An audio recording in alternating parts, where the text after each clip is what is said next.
So, Stan, see you Friday night, right? Why should I see you Friday night? I don't see you any other night. It's the grand opening of our bar. I told you about it. Sorry, Munch. Sorry, Munch? What do you mean? World Wrestling Federation's on TV Friday night. I'm staying home. We got a TV in the bar. 32-inch color Sony. It'll be like you're right there in the ring with Doink the Clown. Hey, you can watch whatever you want after Doink's over. Doink is a very serious wrestler. This podcast is a member of the Place to Be Nation family. Visit us at placetobenation.com. The only place to be in your pop culture world. It's time! It's time! It's Vader time! You're living with the demon, brother. And the demon is called fear. That's right! I wouldn't have this kind of a match. I would just make Vader champion.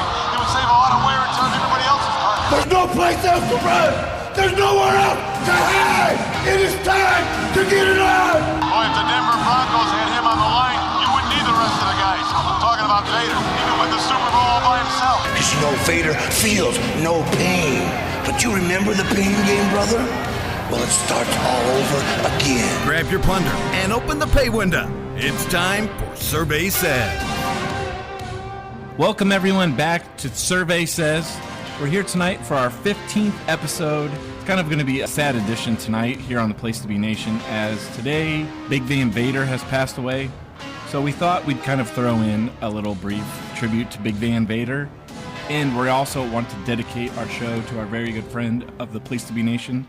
She's co-host with Tim on PTB Pop, and she also does Geek and Sassy, Jennifer Smith. Tim, tonight we are here inside of Center Stage for part 2 of our WWF versus WCW edition of this podcast. How are you feeling tonight, buddy? I'm feeling okay, Mr. Savage Helene. A little bit melancholy. I don't think we expected to get the news of Big Van Vader's passing today as we record this show, so a little bit sad.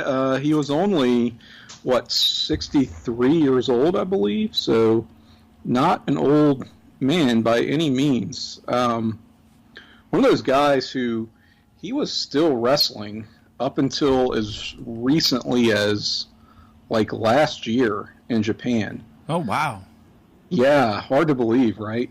And I think it's one of those situations where maybe he felt like he had to keep doing it, which is the case for a lot of wrestlers of that generation. You know, it's one of those sad facts that guys like Vader, who gave a lot of themselves and did right by the industry didn't necessarily do right by them, I should say. But, he had, I think, had some heart troubles, which maybe would be what you would expect of a guy his size and his age who'd been at this for as long as he had. So it's just a shame, and something I think that the industry has gotten better about. But, you just feel badly for these guys who we got so much entertainment value from, growing up in our childhood and still looking back today, and you wish they were still with us and were taken care of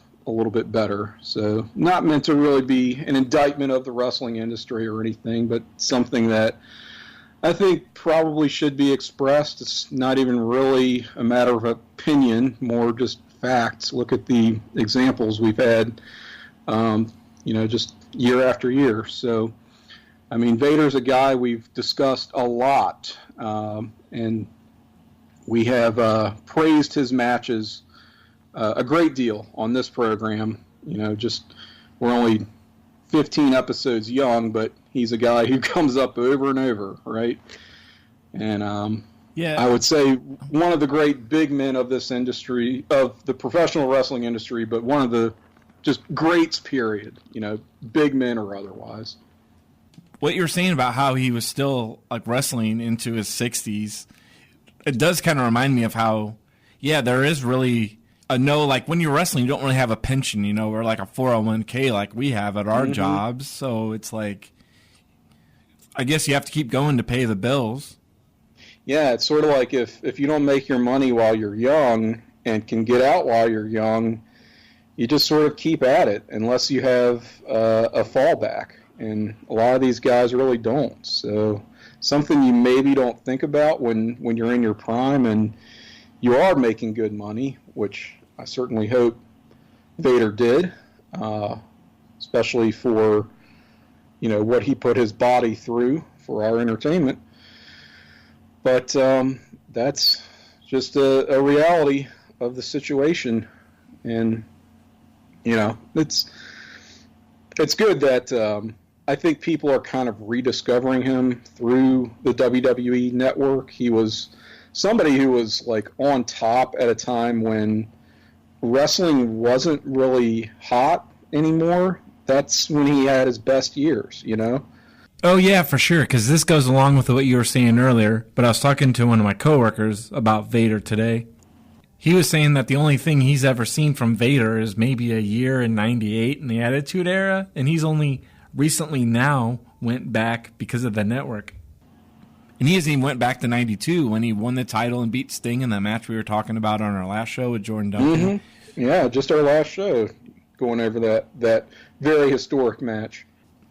I mean, God, Vader was so good just as a power guy, as a striker, also super agile. I mean, hitting dudes with moonsaults and gracefully at that. Oh, yeah. So it just sucks because he like just missed the Nitro era / the Monday Night Wars era by about 2 weeks or so. I'm not sure when his official WCW release was, but they started up Nitro right after that, and he was gone. Yeah, because he was supposed to be on their War Games team later that month in September, and then they plugged Luger in.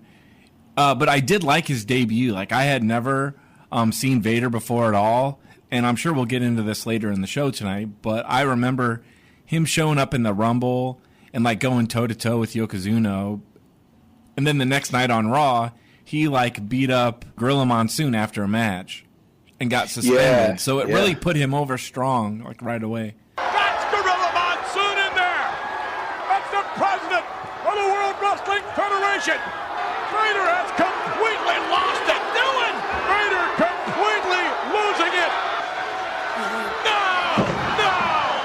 Yes, he did have his WWF run during the Monday Night Wars, but as you said, we'll kind of get into that as we delve into our topic tonight. So we gave a shout out to Jennifer Jenny Smith, my dear co-host on Talkin' Pop as well. That was planned. Jenny is not dead. She's very much still with us. Thank the good Lord above for that.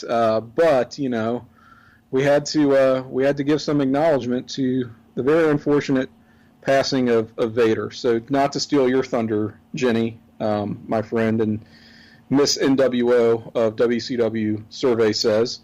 But yeah, we're gonna have to get her acquainted with some Vader matches now more than ever. It was kind of on the list anyway, but it's something I want to explore in greater depth with our friend Jenny. Oh, for sure. So, with that said, what are we actually going to be doing here tonight?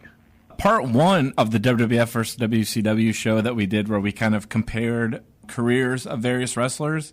We're going to head into part 2 of that tonight because it seemed to be kind of a hot topic. I got some comments from some friends about it, and even our fan of the month is going to Mr. Michael D. Damos. Hopefully I pronounced that right. He had commented on part 1 and said that he really liked the topic, especially the discussion on Sid. So thanks for listening. Yes, Michael had some very kind words, and I'll just say that Michael has been tearing it up in the Place to Be Nation live chats on Facebook Messenger. So if you'd like to be a part of that group, be a part of that conversation, just shoot us a note on the Place to Be Nation Wrestling Facebook page. If you're not a member already, just check that out. Should not be hard to find, open to the public. But yeah, we have a live chats group, just a spin-off of that, where people talk about, wrestling and sort of whatever's on their mind throughout the day. A very stream of consciousness kind of chat that Michael is very active in, and I get a kick out of checking into that chat throughout the day. So I was glad that he enjoyed our first installment of this series as much as he did. And so I guess this is kind of almost a mini series within Survey Says, where we are kind of putting the WWF and WCW head to head, just playing some rounds of who used them better, comparing talent that worked for both promotions throughout their careers. And some of these you would think would be easier than others, but we put kind of a qualifier on this survey, this assessment that we're doing, and that's we're cutting it off in March of 2001 when WCW was no more. So that's our cutoff. We're not counting anything that took place in anyone's career, perhaps when they joined the World Wrestling Federation after the buyout of WCW. Otherwise, this exercise would be a lot easier than it has been so far. So I don't know. I think that makes it a little bit more interesting. I felt like we had to put some kind of cutoff on it, even if it was going to be a little bit arbitrary. We went back and forth on what that should be, and we kind of just decided on, okay, how about when WCW closed their doors? None of the invasion era crap, none of that.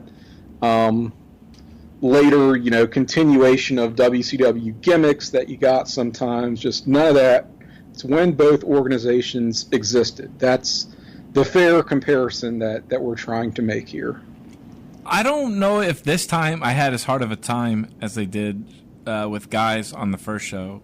Like, obviously, Mr. Perfect, that was kind of a one I went back and forth on, and I think Dustin Rhodes was another one. I think that might have been one where we tied on. Yeah, there were a couple of washes. I think Henning / Mr. Perfect was one where you went one way, I went another. But for the most part, we were kind of in tandem with our conclusions that we drew, and it's sort of better that we are, because at the end of the day, that helps our running tally, where we can say, okay, who came out the winner? Yeah. And, I mean, we can get a lot of mileage out of this concept. By no means are we going to hit on every single guy that worked for both promotions in the span of two shows. We did like 20 in that previous installment, and we're going to try to hit up another 20 here and keep going, because we've got quite the list, do we not? Yeah, because as you had said, with our ties and what the score was when we left off, 11 for WCW, 7 for WWF, and 2 were ties. And I think one of those ties was actually Hacksaw Jim Duggan. Oh, wasn't it? Yep. Because didn't we both? That sounds right. Yeah, because we both went WWF with Goldust, and I think the ties were Hennig and Hacksaw. I mean, it's trickier than you would think. Yeah. Jericho made for a pretty good discussion, where you think of, well, obviously he's had this long career in the WWF, but so little of it actually counts for the purposes of what we're looking at, because he had kind of a longer run in WCW as compared to WWF while WCW was still in existence, if that makes sense. Oh, yeah, so for sure. He made for a tricky one, for sure. Yeah, but what I really remember boiling it down to was 98 versus 2000. It's like... It was like character versus work rate, right? Yeah. So we'll see how some of these discussions take form in this follow-up, which, again, we did this exercise once already. That was, what was that, episode 12, 13? Episode 13. Episode 13, lucky 13. So this is something we'll check in with periodically, but just to keep it going here. All right, why don't we get started off? Who do you have up first for our analysis? Up first, I actually plugged him into this list just because of today, and it is Big Van Vader. I kind of shuffled him into the list so we could talk about him a little bit more in depth. I went with WCW. That's where he was a champion, but then at the same time, it just seemed like, you can't really compare that Vader and Sting rivalry, their whole series of 5 or 6 matches, then all the times they teamed up against each other in tag matches. And so it's kind of hard to even pick anything from WWF that could compare to that. I don't think there is anything. You're right. I mean, it's kind of no contest for me as well. I'll just say WCW. So we've already we're in agreement on our first pick. And yeah, we absolutely have to talk about Vader this episode of all episodes we've done. And it's like, even if he had a really great WWF run, you're right, it would be very hard to compare to that Sting series. You even look at the matches with Cactus Jack that have become sort of so legendary now. And, man, even the 95 stuff with Hogan, which kind of gets shat on, he was still pretty well protected during that feud, which ran a long-ass time, really. I mean, for about half that calendar year. The Flair matches, of course, Starrcade 93 in particular. So his body of work in WCW, there's not a lot of low points. Even looking at WWF for the sake of argument, what does he have, right? You mentioned the strong debut, Rumble, Vader bombing Gorilla Monsoon, which is a tremendous moment. His entire 96, he stays quite strong. I do like that match with Shawn at SummerSlam, but it seemed like right after that is kind of when they started souring on him. And, you go into his 97, and I guess there is some good stuff with Undertaker. Anytime those two got in the ring, they had really good chemistry in a way that maybe you wouldn't expect. Yeah, and didn't you even you attended that pay-per-view, right? That was Cold Day in Hell, or it was actually in Virginia. You're right. Yes, good memory. It was Vader and Ken Shamrock. In May of 1997, in your house, A Cold Day in Hell in Richmond, Virginia. That was Ken Shamrock's in-ring pay-per-view debut. Hell of a match. I'm not sure how much of it was actually a work match versus they're just beating the shit out of each other, but that was kind of Vader's style. I mean, of all people to throw Shamrock in there for his first real WWF match, they chose wisely in Vader, I felt like. I was even thinking about that this morning, Oh, yeah? Well, not the match, but before that match, I don't know because you were saying maybe they kind of lost faith in him around the time of the Shawn Michaels match, but it seemed like they really just kind of gave up on him when there was that thing where he was on, was it Indian TV, Saudi Arabia, somewhere, where he was being interviewed, and the guy asked him some question about wrestling being fake, and he punched him or something, or grabbed him by the collar. My astute colleague, the heavyweight champion of the world, very diplomatic individual. I'm perhaps not quite so diplomatic. So I find your remark and your question insulting. It's not my question. It's somebody. Does that fucking feel fake, huh? Does that feel fake? Hey. Yeah, he chokes the guy out.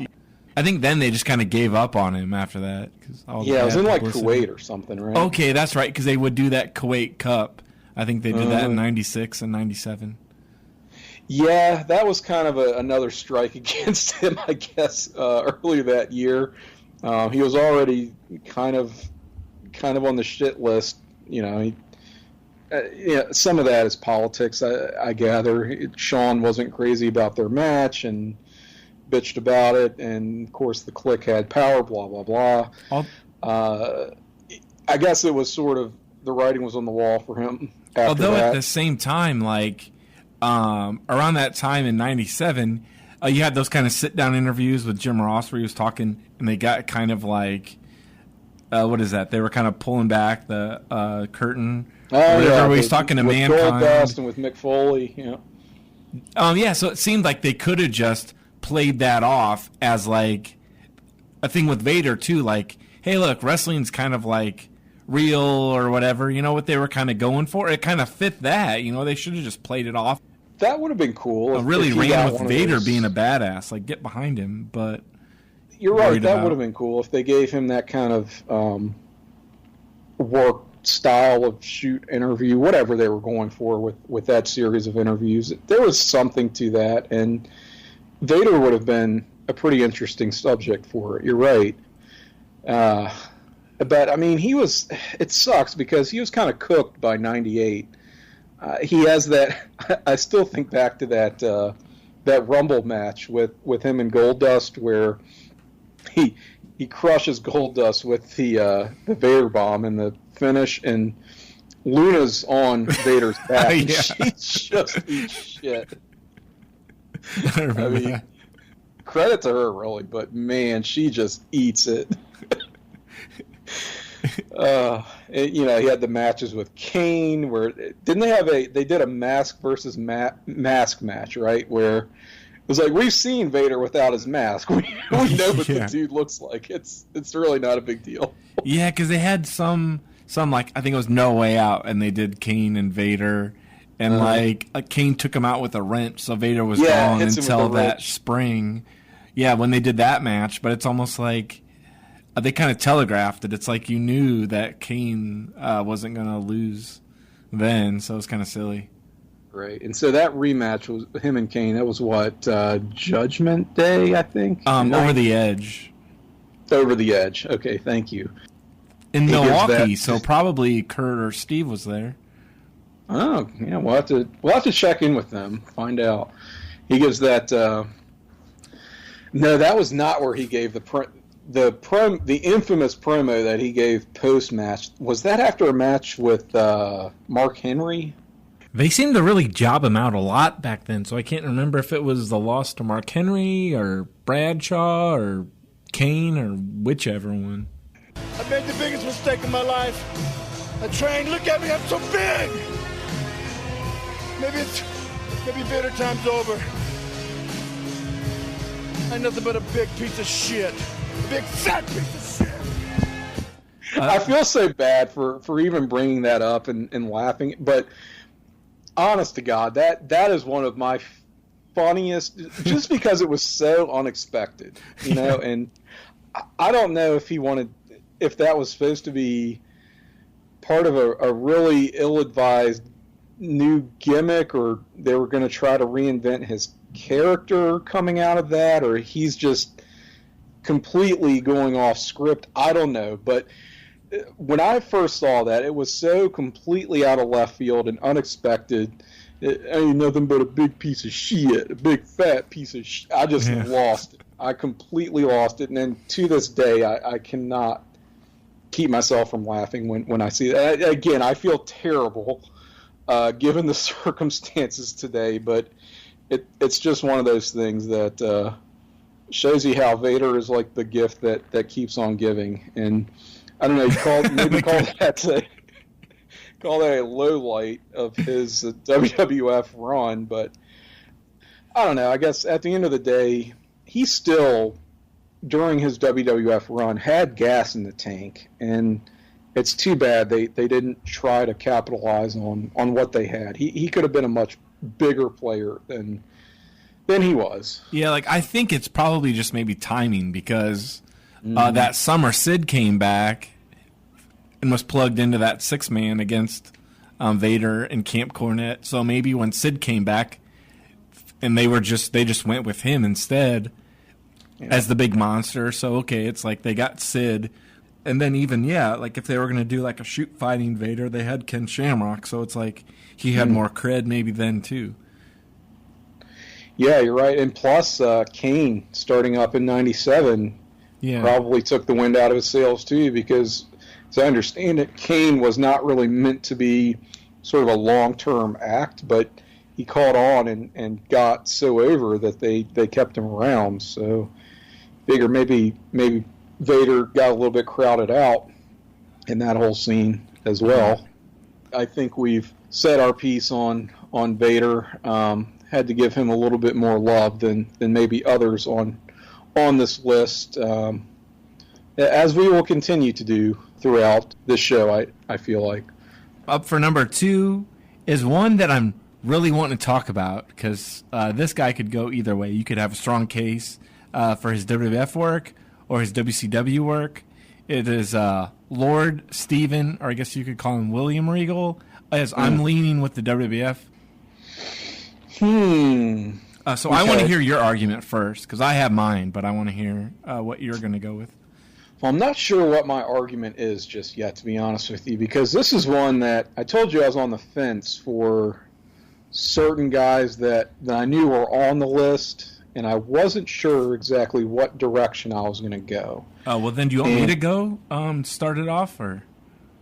No, it's okay. We can.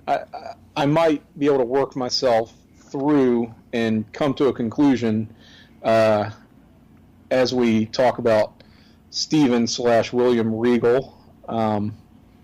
My gut is telling me to go WCW, but part of that is because I'm having a hard time remembering when he started his WWF run. So, well, okay, you could consider maybe you could kind of the tail end of '98 when he did The Real Man's Man. No sensitive skin foaming gels, no dual gliding twin blade action. Lesser men flick their fancy shicks. This man goes rugged when it comes to eliminating stubble. He's Stephen Regal, a real man's man.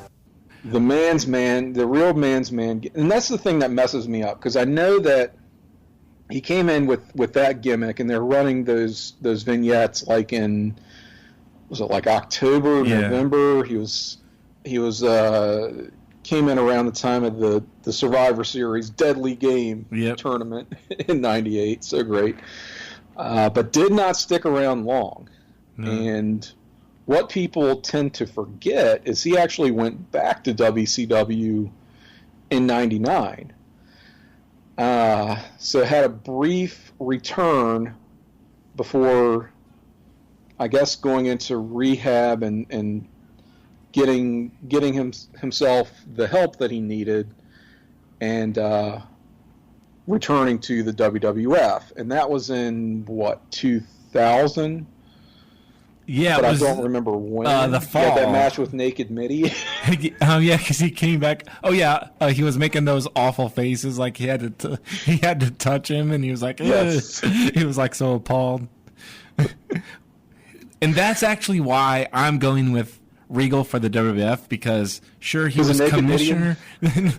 No, but just his his act or something like that, how his facial expressions were, and especially like a besmirch. Like I had never heard of besmirch before, but it was such a funny term. So well, he was the goodwill ambassador. You know, he was teaching us as unrefined, uncivilized Americans proper etiquette and how to conduct ourselves. Mm-hmm. It's a very fitting gimmick for him. And you know, the cool part with Regal is he got pretty hot in that WWF return as WCW was really circling the drain. So, I mean, doesn't he actually appear on that last Nitro? I mean, I know he gets name dropped when Tony Schiavone does the whole, William Stephen Regal, that'll put asses in the seats or whatever, where it's just ultimate, just petulant, petty Tony Schiavone, which is so good. But I want to say he made a cameo when Vince was doing some of his monologues, and appearances on that simulcast. But oh man, it's been a while since I've actually watched the Raw portion of it. Like, I've watched the WCW stuff, but I can't remember. Yeah, the promo where Vince is running down people. Like, well, he ain't gonna be here. Yeah, but right. So I guess my argument for Regal is really a small window that it's basically the fall of 2000. It's only like 6 or 7 months. There's the stuff with Chris Jericho where he like peed in his tea or something, and there's just all that stuff that like I just get a kick out of with the Regal, you know. Right, and you're right about the facial expressions, which, I mean, that was a thing with him for a long time, but it was like he really perfected that game during that run. Yeah. And I always think of him also interfering in the match between Trish Stratus and Stephanie McMahon at No Way Out 2001, which is one of the best kind of B-show pay-per-views ever. Oh, and sure. People don't think of WCW still being around at that time period, but it was. I mean, it very much was. Not for much longer, but, you know, it counts. And he was like dating Trish or whatever. He kept doing the whole, my girlfriend, Trish Stratus, which, I mean, that's the worst Steven Regal impression I thought it was ever, Vince McMahon was like hot on Trish, and so that's what. Well, he was, yeah. So Regal like gets, I don't know, willingly cuckolded or whatever. It was such a weird situation. I am more than happy to help you with this tremendous undertaking here. Now, I hope you don't mind, but I brought along my little crumpet here, you know, this sprightly young minx, and I'm sure you don't mind, but I'm sorry if I look a little tired because I haven't been getting much sleep lately, if you know what I mean. I guess not with that little crumpet. What is he talking about? Regal and Trish? He was involved in all that really top-level stuff at that time. It is, though, too. It's a brief window, but you're right. It's tough to overlook. It is, though, with WCW, like with the TV title. Every time I think of, like, the TV title, I always think of William Regal and doing his 15-minute draws and saving the belt, you know, and leaving. And that's the kind of thing that makes me want to lean WCW. Just the longevity that he had there. And they had a lot of confidence in him, especially as TV champion, like he said. And, God, he was so young when he started. And he had, of course, Sir William, right, who we've talked about before, with the umbrella.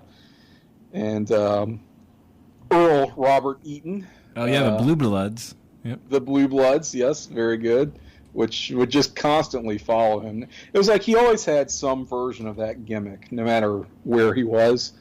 It was just inescapable. So, I don't know.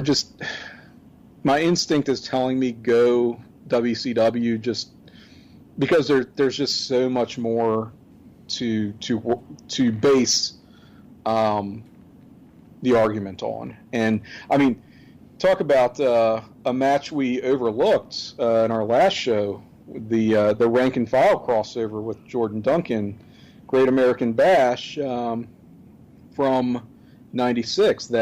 That match with Sting, right? Oh, yeah.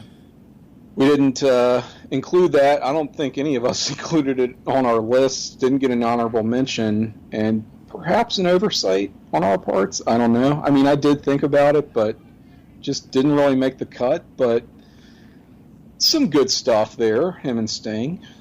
So there's just it is a little bit of a comparison between work rate and character, like we got into with Jericho, where he was having better matches in WCW, but he still got the character touches, even though it wasn't as over the top as this period, this window of WWF that we're looking at. So yeah, you know what? I think I am gonna go WCW for Regal.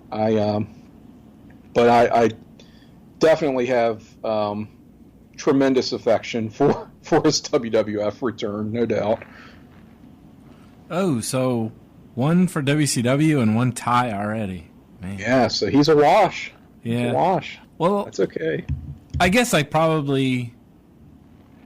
sticking with WWF. Yeah, because he turned it up to 11 in just that short period. Mm-hmm.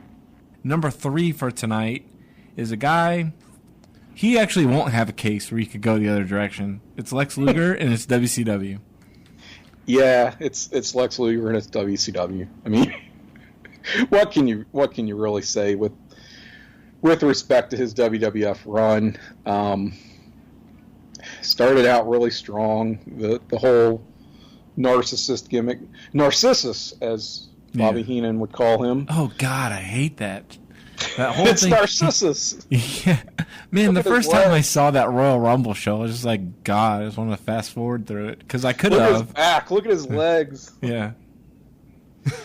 So I mean, good character, shit matches, but they sort of blow that up to do the Hulk Hogan Redux, and yeah, in '93. Which I mean, I don't hate that Yokozuna match at SummerSlam. I think the finish is very poorly done, but you take that out and the match itself is not horrible. Their WrestleMania rematch is pretty horrible. And he was he was pretty much cooked after that. The never-ending Tatanka feud that went, like I said, the black hole of suck. It was like, man, it felt like a year-long feud. It probably wasn't, but it just felt like it dragged on forever. Of course, and then you get into the Allied powers with Bulldog, and he's just doing tag stuff for '95. And the thing about that Tatanka feud was it was like a reheated version of the Who Sold Out with Savage and Flair from or Savage and Warrior, I should say, from '92, where Flair is basically playing both guys against each other. And now we're getting the Lex Luger Tatanka version of that with the $1 million corporation. Like, come on, guys, really? Which it might have been better had they done that. DiBiase's just playing these guys against each other. I know, right? So it's just, you're right. I just, and it was just like, it's so revitalized his career when he went back to WCW in '95. That Nitro return, that surprise return, and then his character really heats up where he's doing the tweener kind of gimmick, tagging with Sting in '96. We've talked about a lot. I mean, there's just WWF for Luger is kind of a blip on the radar. So, moving on. Yeah, it almost seems like I don't really want a fantasy book and get into that too much, but it just seems like they should have they probably did lose confidence in him, but they should have flipped the switch and brought him back to being a heel because it leaves more possibilities. Right. Done. More possibilities. Exactly. If they felt like they were done with him as a face, and he was a choke artist, couldn't get it done, and they weren't going to go with him, weren't going to give him the title, then go back to what was working. Shit. I don't get it. So I guess we got to give that to WCW. So easily. Yep. Yeah, easily. All right. Almost maybe getting Luger out of the way. We're getting this guy out of the way. The Honky Tonk Man, who that my feelings for Honky Tonk Man. Yes, your favorite. Your favorite WCW wrestler. Do we even really need to talk about it? I mean, his WCW is atrocious. I didn't even plan on this, but last night I was trying to find some clips of Arn Anderson and go through different things. Somehow I went to the Clash of the Champions, which I don't think he even wrestled on, but it was one from '94. On that show, what I'm getting into is there was actually a promo for Honky Tonk Man. He was driving his Cadillac down the street, and some guy's dancing in his yard, and it's so awful. And the song, it's they used his WWF theme, but totally like ripped it off. And instead of like, he's a honky tonk man, it's like, you're a honky tonk babe or something. But it's the same exact song, and just 10 times worse. Hey, buddy, which way the WCW wrestling match? Well, you go down here and you turn left, and then you go to 4th and turn right. I'm going down there tonight. Thank you very much. I drive a pink Cadillac, I got my hair slicked back, I got all kind of girls hanging on my back. You're just a honky dog, baby. You're just a honky dog, baby. That's right, yeah. One of those rip-offs. Oh, it's so bad. It's just, he was the type of guy who, that character was such a one-trick pony, where you could do the one really hot angle with him, where he's the chicken shit heel with the IC title, and keeps escaping through various nefarious means to retain that title until finally you get the monster babyface who squashes him. And I mean, that's kind of it. What do you do with a character like that once you've hit that payoff? You know, it's really, like, yeah, he's basically like a novelty kind of thing. He's a novelty act, yeah, and granted, one that drew a lot of money, sure, won't fault him that at all, but not one with a lot of legs. And it's just sort of, with WCW, even though he was a Hogan guy, I felt like that was where they kind of drew the line, where it's like, all right, no, we're not just hiring all these people because they're your friends. We've got to have limits, and this is it. So yeah, mercifully short in his WCW career. Yeah, because even last night I was thinking like about all the times he seemed to keep popping back up in like WWF.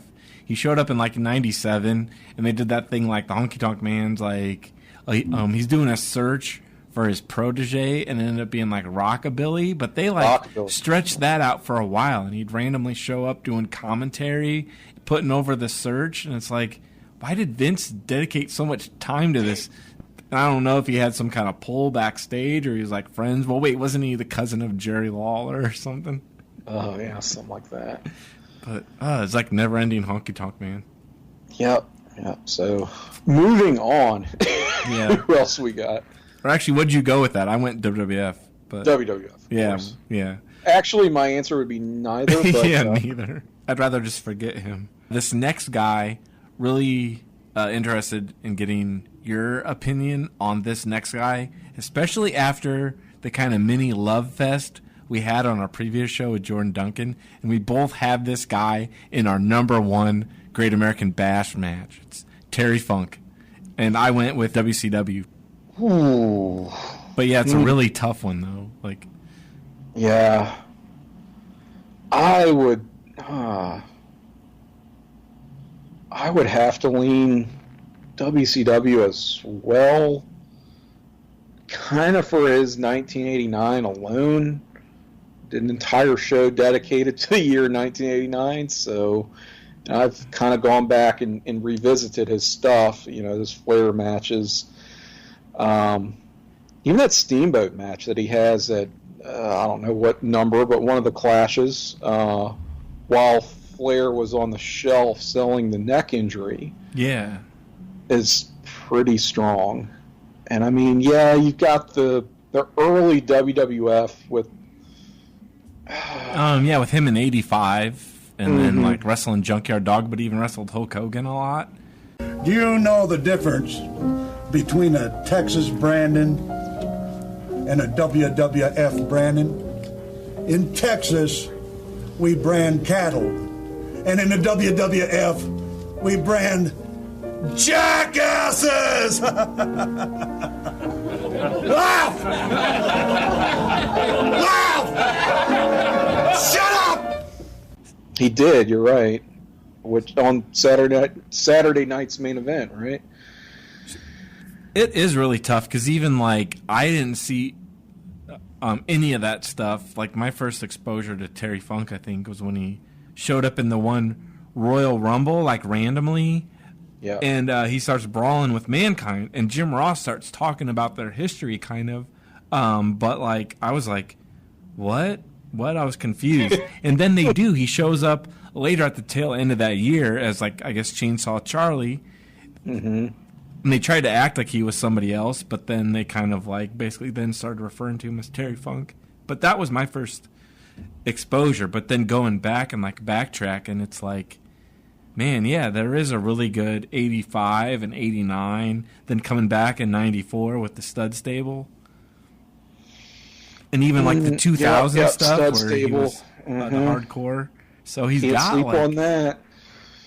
He's basically around for like every era. He's got like a really good pocket almost, like part of. Well, then each year. he comes back in 2000 doing the commissioner in WCW, and that's not great shakes by any means. And jumped off, did a moonsault off the horse stable.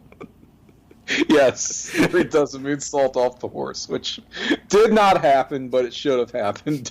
It could have happened. No, he actually got kicked in the head, I think, instead. Yeah, it almost got kicked in the head. Him or Chris Candido. Anyway, it was him and Chris Candido in a hardcore match in a horse stable, right? Was it on the Double Cross Ranch? I think it was. Or that's what they said. So, yeah, I mean, that, which is kind of crazy. He has another match with Flair on, like, was it like Super Brawl 2000 or whatever? Yeah. Which is kind of nuts. Has like a hardcore match with Kevin Nash and hits him with a branding, or actually brands him with a branding iron, I should say. Just absurd. But all right, so looking at the WWF stuff before that, you mentioned Chainsaw Charlie, 97. He makes that little return and does some good stuff with Foley. Absolutely, I really enjoy that tag team. In another match that I saw live, him and Mick Foley billed as Mick Foley, brawling all over the Richmond Coliseum. Oh, nice. In their number one contenders match. Could not see shit in the arena live, but watching it back on television made for you realize it was a pretty entertaining match. He does fizzle after that for sure, and it's kind of like that run was more impressive than it was good, just because he's this 56, 57-year-old man, whatever, with no knees, doing fucking moonsaults, right? Was Terry Funk ever young?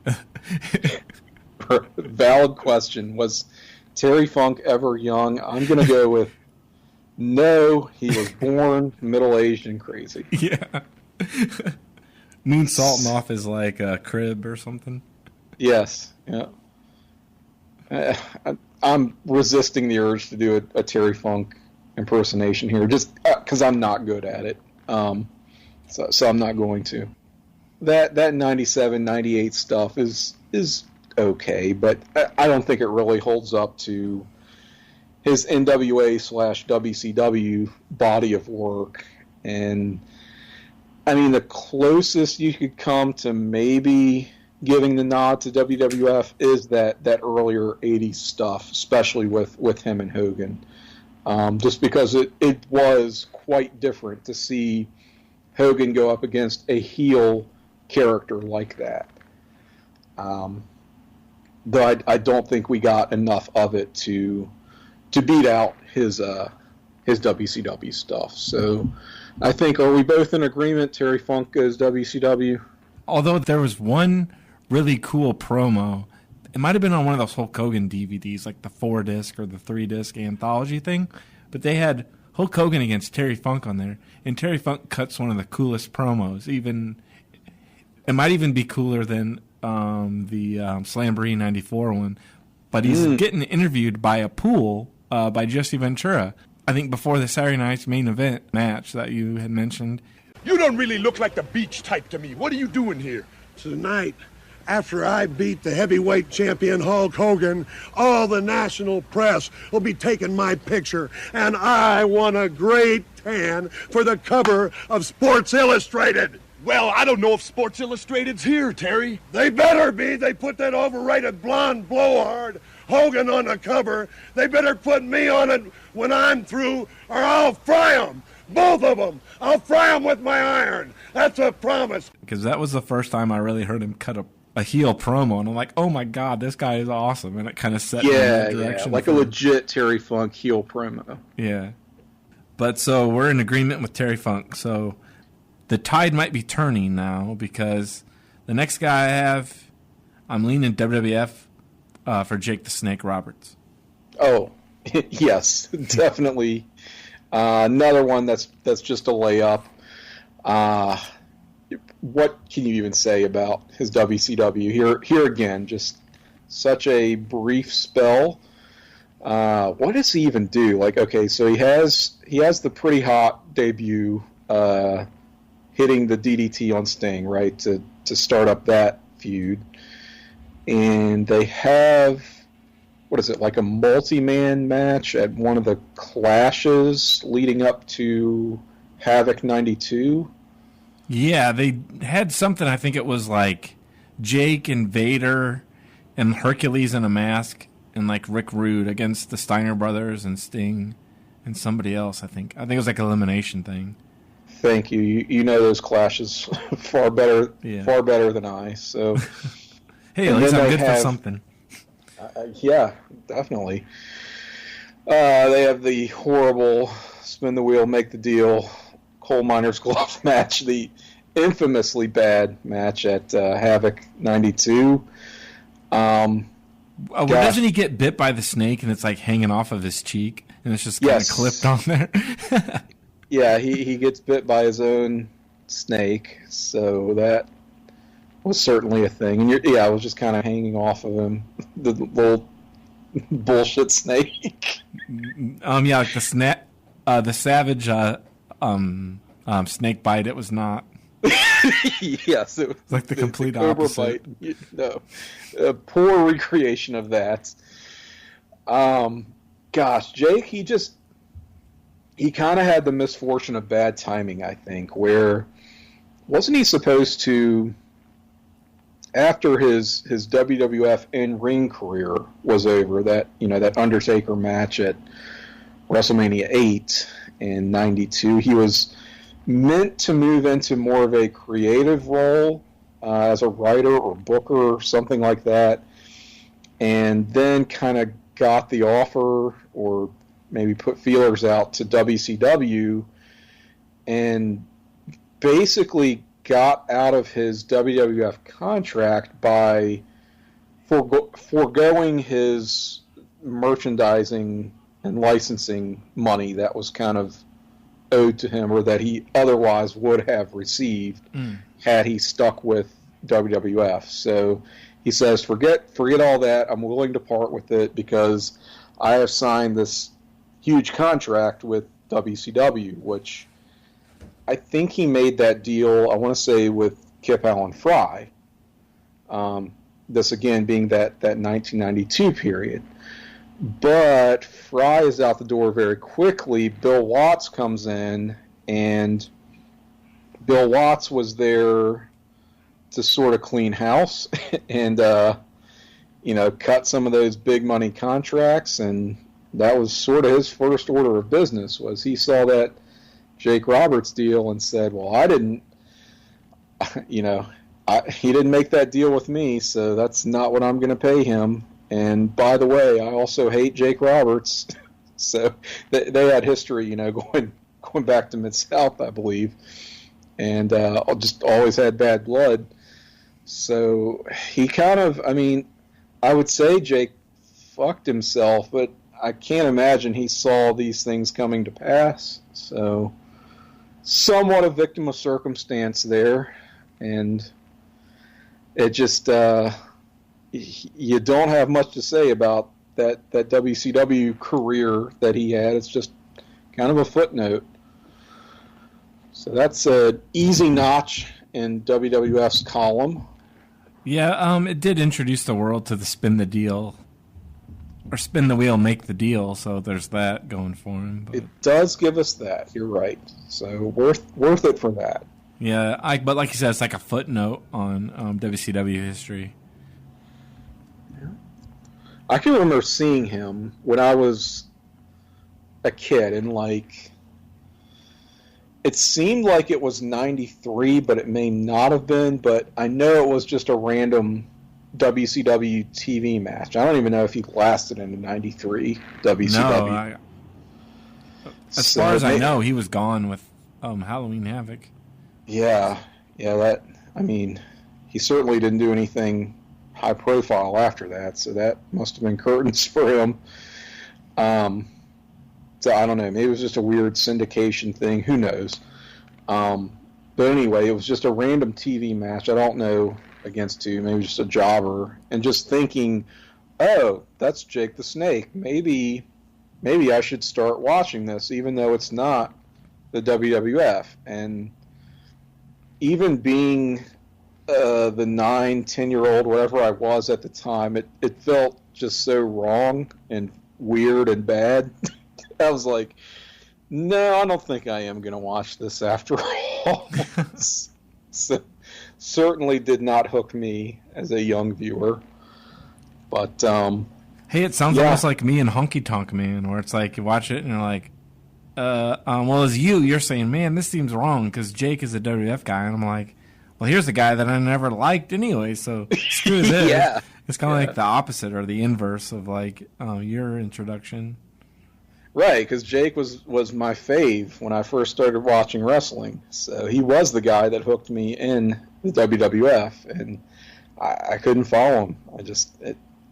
It wasn't right. It wasn't meant to be. But that's another squash for the WWF and this exercise we're doing. Let's keep rolling. Who else do we have? We've got another squash up next. So maybe I should have shuffled it around a little bit more and not had too many squashes. We got a lot to get through, so I'm sure But some of these will be squashes or, like you said, layups anyways. You know, there's a lot that are kind of deep and there's a lot that are kind of layups. But this guy, it's almost like a Ric Flair and Undertaker and even a Jake Roberts. But it's Dusty Rhodes. And you got to go WCW with that. Yeah. I mean, the common man character, I kind of like it, but it's just, it doesn't really match up in the long run. No. And you want to talk about footnotes. We do have Sweet Sapphire. No, yeah. In WWF. I mean, certainly nowhere near enough to even make it worth consideration, but it's fun for what it is, I suppose. Or even Sapphire selling out to the $1 Million Man. Yes, Sapphire selling out, that's right. Sapphire going missing. And the great swerve and the payoff to that. And Hacksaw Jim Duggan like looking for her. We're looking for her. You know, we're all looking for her. Sherry Martel, who didn't say she was a person, just said she was missing. God. So we've said more about Sapphire and Dusty Rhodes' WWF run than we have Dusty. So that probably tells you enough right there. And the polka dots, which they did to perhaps ridicule him, he nonetheless made it work. But one of those guys just doesn't feel right in anything but WCW. There was one thing that I kind of was kind of interesting or kind of funny in just like a silly like wrestling. Have you ever seen any of his like vignettes or whatever, those debut things as the Common Man? Yes, oddly enough, I have. I think I know where you're going, but go ahead. There was one that like this was going on like 10 years back when that DVD came out, because I bought that because I thought it was cool how I think his DVD set came in like a little cardboard thing that you kind of opened up, and you could actually push a button, and he'd like say a phrase on it. You could hear him talk or something. But like my sister, like I showed her some of those, his vignettes, and there's one where he's a plumber, and he's at some lady's house where he goes and looks at her toilet, and he's saying something like, "Is it chocolate brown?" But he's like, "Is it chocolate brown?" And my sister and I would like crack up at that. It was just something we'd laugh at all the time. Is that water, like, I'm trying to think now, is it like real crystal clear? You know what I'm talking about, Mama? No. It's not? No. Is it brown? It's bad. Dark, dark brown. You talking about chocolate brown? Come and Woo! I got just a thing. We got to fix this, Mama. Oh, God, yes. Well, son of a plumber. I guess he was a plumber, according to WWF lore. Yeah. Oh, and that was also the introduction of, like, Dustin wrestling, too. Yes. So you got to start there, like, in the crowd, actually. I think, didn't DiBiase, like, get in his face? Or, no, I think he was sitting next to him and, like, taunting him. That's right. So, some good stuff in there. Just not enough of it. Yeah. So that's another one for WCW. And next up, we have a tag team. I think this is the first time we've had a tag team together, because we did the Faces of Fear, like, separate. And Arn and Tully were kind of separate in a way. But this one, for this tag team, I'm leaning with WCW again.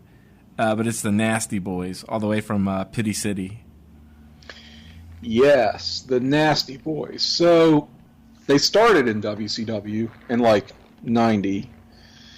And, they had that great Steiner's match real early on at Havoc. So when did they make the jump to WWF? Was that 91? Yeah, that was the first time I remember seeing them. Well, the Royal Rumble. And they stick around through, like, part of 93, so weren't there that long, even though you think of them as being a big part of that early 90s WWF tag scene, which was pretty crowded. I do kind of like that Hart Foundation match at WrestleMania 7. Yeah, I got to be with you on that one, or I got to go with you on that one, because I do like that tag match. So that's that is a notch in their WWF favor. And that was kind of the Hart Foundation's swan song, where after that, it's kind of Bret doing single stuff. And, they had LOD at SummerSlam. Yeah, so it's sort of a precursor to kind of their WCW street fight type brawls in a tag team environment. Yeah, because it seems like that's why I have to go WCW. Because the Nasty Boys, yeah, when they're in a tag team match, like a straight tag team match isn't really that good.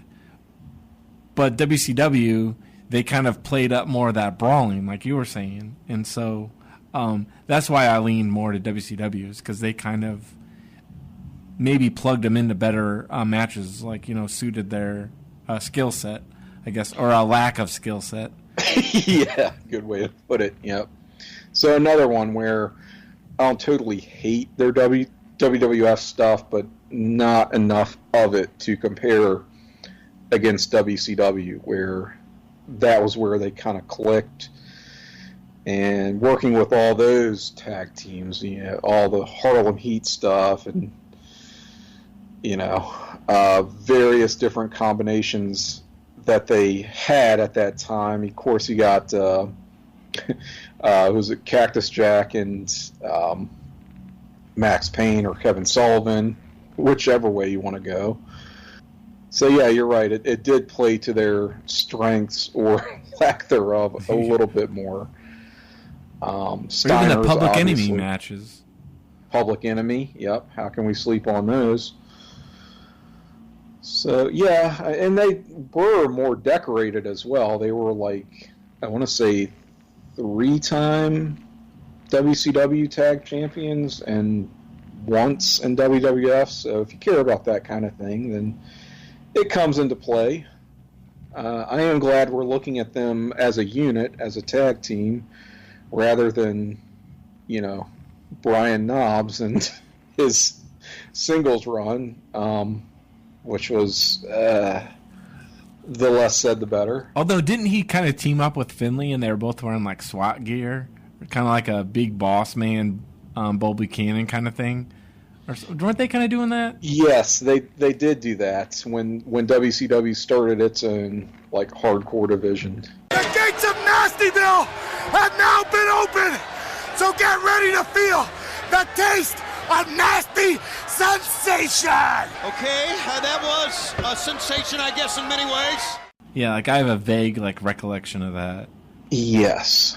So I will definitely back you up on WCW for the Nasties. So we are in agreement. No surprises on them. And they're kind of a good case and example for this type of discussion because they're guys who basically were the same characters and the same gimmick in both promotions. I mean, there's no real change. You can't say, well, in WWF they were like this. I mean, yeah, they were being used differently, but totally the same characters, same guys. They even basically used the same like theme because I think WWF was just a scratch and kind of sound like turntables. And then when they went to WCW, they just kind of rapped over that song. Yes, they got lyrics. Yeah. And I think they changed, I don't know off the top of my head, don't quote me, but they used the same move. It's just one was like, I think it was Pity City, and then one was the Pit Stop. I think WWF might have been the Pit Stop, and WCW was Pity City because they had that in the song, yeah. Yeah. God, we're going real deep on Nasty Boys discussion. I know, I love it. Sir, deep dive into...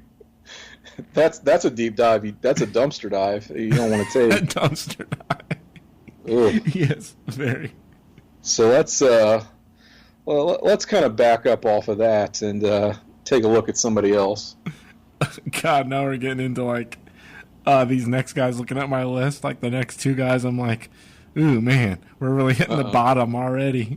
Okay. Because the next guy I have is Brutus Beefcake. Oh, you weren't kidding. All right, so... I have to go with WWF, obviously, because they did the Brutus Beefcake like character, and they stuck with it. And even though I didn't like him, they did team him up with Hogan a couple times. So he got some high-profile matches, and I think he even was the guy that ended... Oh, excuse me, Mr. Perfect's undefeated streak. Wasn't that WrestleMania 6? Oh, yeah. Mm-hmm. He does have that, you're right. And, yeah, I mean, look, I have to go WWF for him. This is the thing, like, all the WWF guys, or wins, I should say, are like squashes. It's not like even much of a debate that I'm noticing. So, I don't know, we'll have to track that as we go here. But with Beefcake... he just seemed like someone who had a narrow window where he could be over and could be a draw, and they got the most out of him that anybody could reasonably expect for that guy. And I'm not trying to shit on him, really. It is what it is. But, I mean, yeah, WWF did far better with him than I think anybody could ask for. And to even look at the WCW for shits and grins, like, let's try to go through his WCW gimmicks. So he comes in as Brother Brutai, right? And was he the Butcher or something? Because that's when he was the Masked Man. Didn't they start him out as a face with Hulk Hogan, and then he became the Butcher? Yeah, because they revealed him as the mystery attacker, I think, yeah. Yes, so he's the mystery attacker who gets to main event Starrcade 1994 with Hulk Hogan. And you figure a Starrcade main event would count towards somebody, but in his case, it's taking away from. So that's a shame. He goes into Is that when he goes into the Dungeon of Doom as the Zodiac? After that? No, was he the man with no name or something? The man with no name. And then he was the the Zodiac, I think. And then the Zodiac. Okay, I always get those. The man without up. a country. Man I without always a country. throw that in there. Yep. So yeah, I got to get that in. The Zodiac, and after that, he's the Booty Man. They decided that he had infiltrated the Dungeon of Doom, I guess, and so he was a spy all along. But then, so it was like he a double agent when he turned on Hogan, and then joined the Dungeon of Doom, and then turned back. Very confusing. Mm-hmm. Very confusing. More so than keeping his names and his gimmicks straight. Does he disappear after Booty Man, and then because we talked about that, I think, in the NWO one with Greg, because he came out with the cake, and they just kind of beat him up. They beat him up, with the cake at right. After Hogan's turn, formation of the New World Organization of Wrestling, comes back in as the Disciple.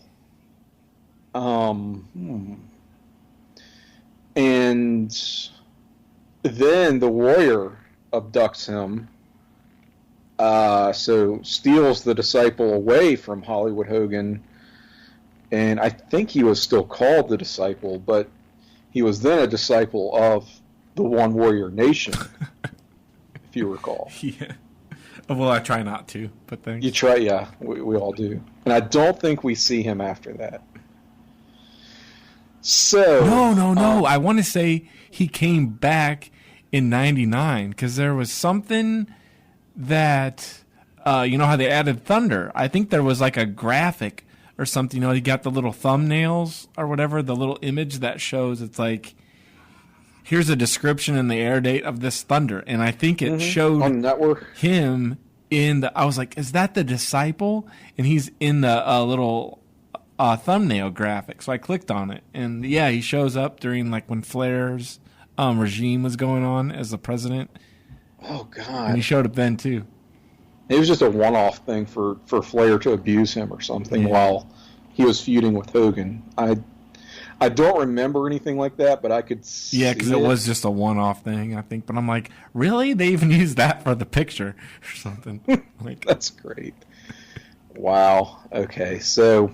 Yeah, he's an easy one, but kind of fun to talk about just because of the absurdity. Yeah. So another win for WWF, Brutus the Barber Beefcake. This one is going to be another kind of landslide, no contest. But it's one guy that he wasn't. I don't think he was even in WCW that long. But since we're mentioning guys that were in both companies for kind of. At least kind of a run or a push. Mm-hmm. And this is Big T, Ahmed Johnson. So yeah, you got to go. You got to go with WWF there, Ahmed Johnson. Even though he was like injured most of his run. Yes. Okay, so WCW Ahmed Johnson is known as Big T, and he was part of Harlem Heat 2000. Stevie Ray, and they got robbed. You know, they could have been contenders. They could have had a run, and it was never going to happen. It was sort of like they were trying to do another Nation of Domination angle at the same time. So this was maybe well, you know what? It was not a Vince Russo recycled idea. This was during that period when Russo was on the outs that this all came together. And when Russo came back, he just ignored all that.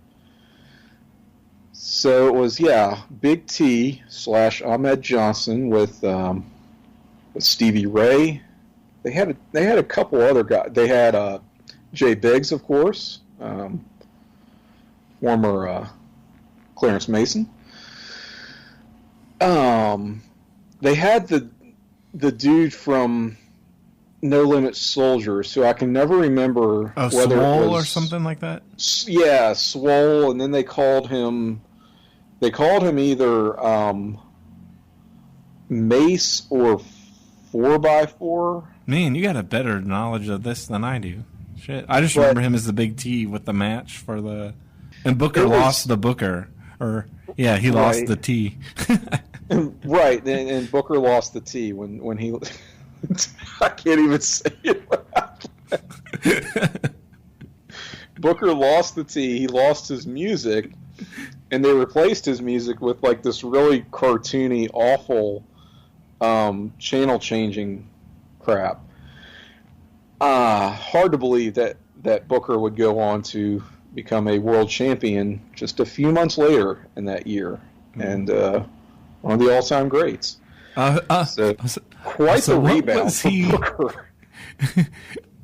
So I can't remember, but what was the guy's name before he was Big T? Just Big? Is that what they called him? Well, Big T was always Ahmed Johnson, and he was always Big T. But so okay, he. I didn't know if he stole. I didn't know if he stole the T away from him, or they just stole the T from Booker.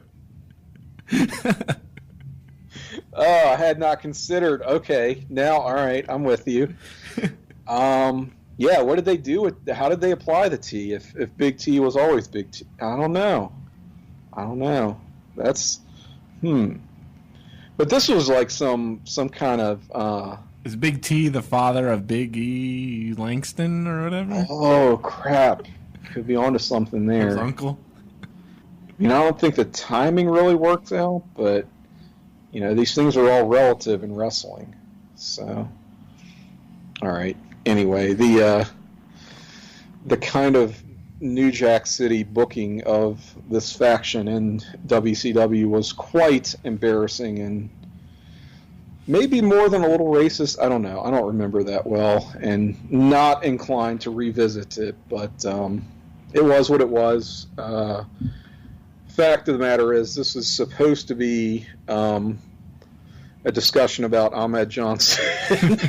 And of course, it's going to veer off into distant places. But we will put Ahmed in the WWF column. So now we've got, it's a little bit more even now. 5 WCW, 4 WWF, and 1 tie. Okay, so are we up to 10 that we've looked at here? Yes. So we need to get some refreshment, get some relief in the bathroom of your choice, and get a Dr. Slice while you're at it. Watch out if there's a lady in the men's room. No, you know what? Who cares? She stopped off to get her some relief. We don't care where she did that. It's of no concern. We're going to recharge, refuel, come back to this, and tackle some more WWF versus WCW head-to-head. Stick around. Time for nasty sensation! Get ready for Pity City! We're the nasty boys, we got a bad reputation. When you see the nasties coming, better change your direction. Everybody talks, but we know talk is cheap. If you mess with the boys, we'll rearrange your teeth. We're the boys. We're the boys. We're the nasty. Promotional consideration paid for by the following. Hey, pro wrestling announcer Kevin Kelly here. I want to make sure you are all subscribed to all the great feeds here at Place to Be Nation. It's really easy to do. Just head to iTunes or your preferred podcatcher app today and search and subscribe to the Place to Be Nation wrestling feed, which of course includes the full archives of the Kevin Kelly Show, the Place to Be Nation pod feed, and the Pro Wrestling Only feed. Subscribe, listen, and then rate us and leave feedback today. And be sure to give Justin your true thoughts. I mean, don't hold back. After all, he is kind of a jerk. Just listen to Scott.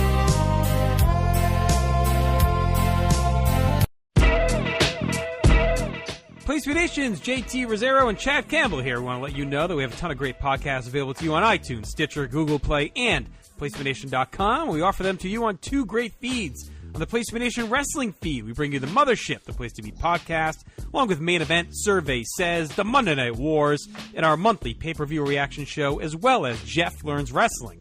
In addition to these full-length shows, we also deliver special network podcasts and pod blasts on topics old and new. Over on the Pro Wrestling Only feed, we dive deep inside the wrestling business with a stacked army of experts leading the way. The feed features potpourri shows such as This Week in Wrestling, Greetings from Allentown, Match of the Week podcast, and the Military Industrial Suplex. We also have shows that focus intently on certain topics like Through the Years, Worldcast, Strong Style History, Strong Style Story, and Mount Olympus. Plus, the feed has the full archives of legendary shows like Titans of Wrestling, Where the Big Boys Play, Letters from Center Stage, and Letters from Kayfabe, plus much more. And on our very popular Place to Be Nation Pop podcast feed, we offer such great shows as Talkin' Pop, the Glenn Butler Podcast Hour Spectacular, NBA Team, PTBN Play, Sunday Groove, Breaking Balls, and Lucha Undead. As well as a veritable podcast heaven for comics fans. With the hard-traveling fanboys, Sellers Points, Todd Weber's Conversations, Geek and Sassy, and Marvel Age Podcasts. You can find all of these current shows, plus archives of our past podcasts, including The Kevin Kelly Show, as well by subscribing to both feeds on iTunes. And while there, be sure to rate and leave feedback today. All these shows, plus others, available at PlayStation.com, where we cover pro wrestling, sports, movies, comics, plus in-depth stretch projects, and more. Be sure to support our site by using PlayStation.com/Amazon when doing your online shopping, and download our free PTB Vintage Vault Refresh ebooks via the links on our site. We also want to thank our friends at Boneheads Wing Bar in West Warwick, Rhode Island, and Fall River, Massachusetts, and historyofwrestling.com. Be sure to follow us on Facebook, Twitter, Instagram, and Tumblr as well. PlayStationNation.com, the only place to be in your pop culture world.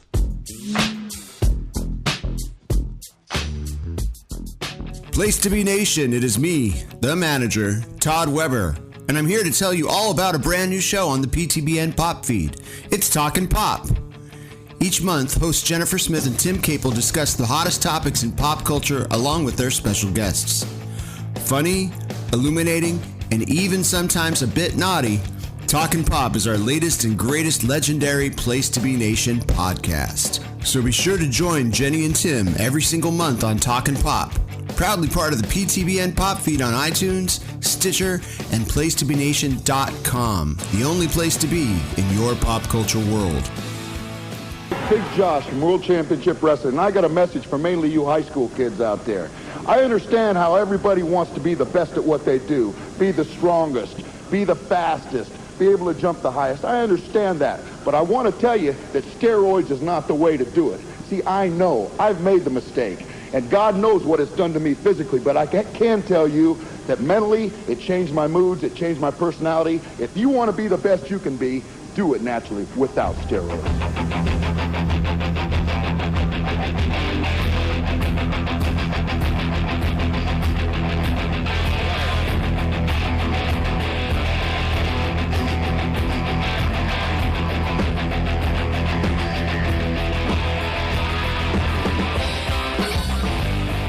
Welcome back for the second half of this episode, which is part 2 of our head-to-head WWF, WCW, Who Booked Them Better series.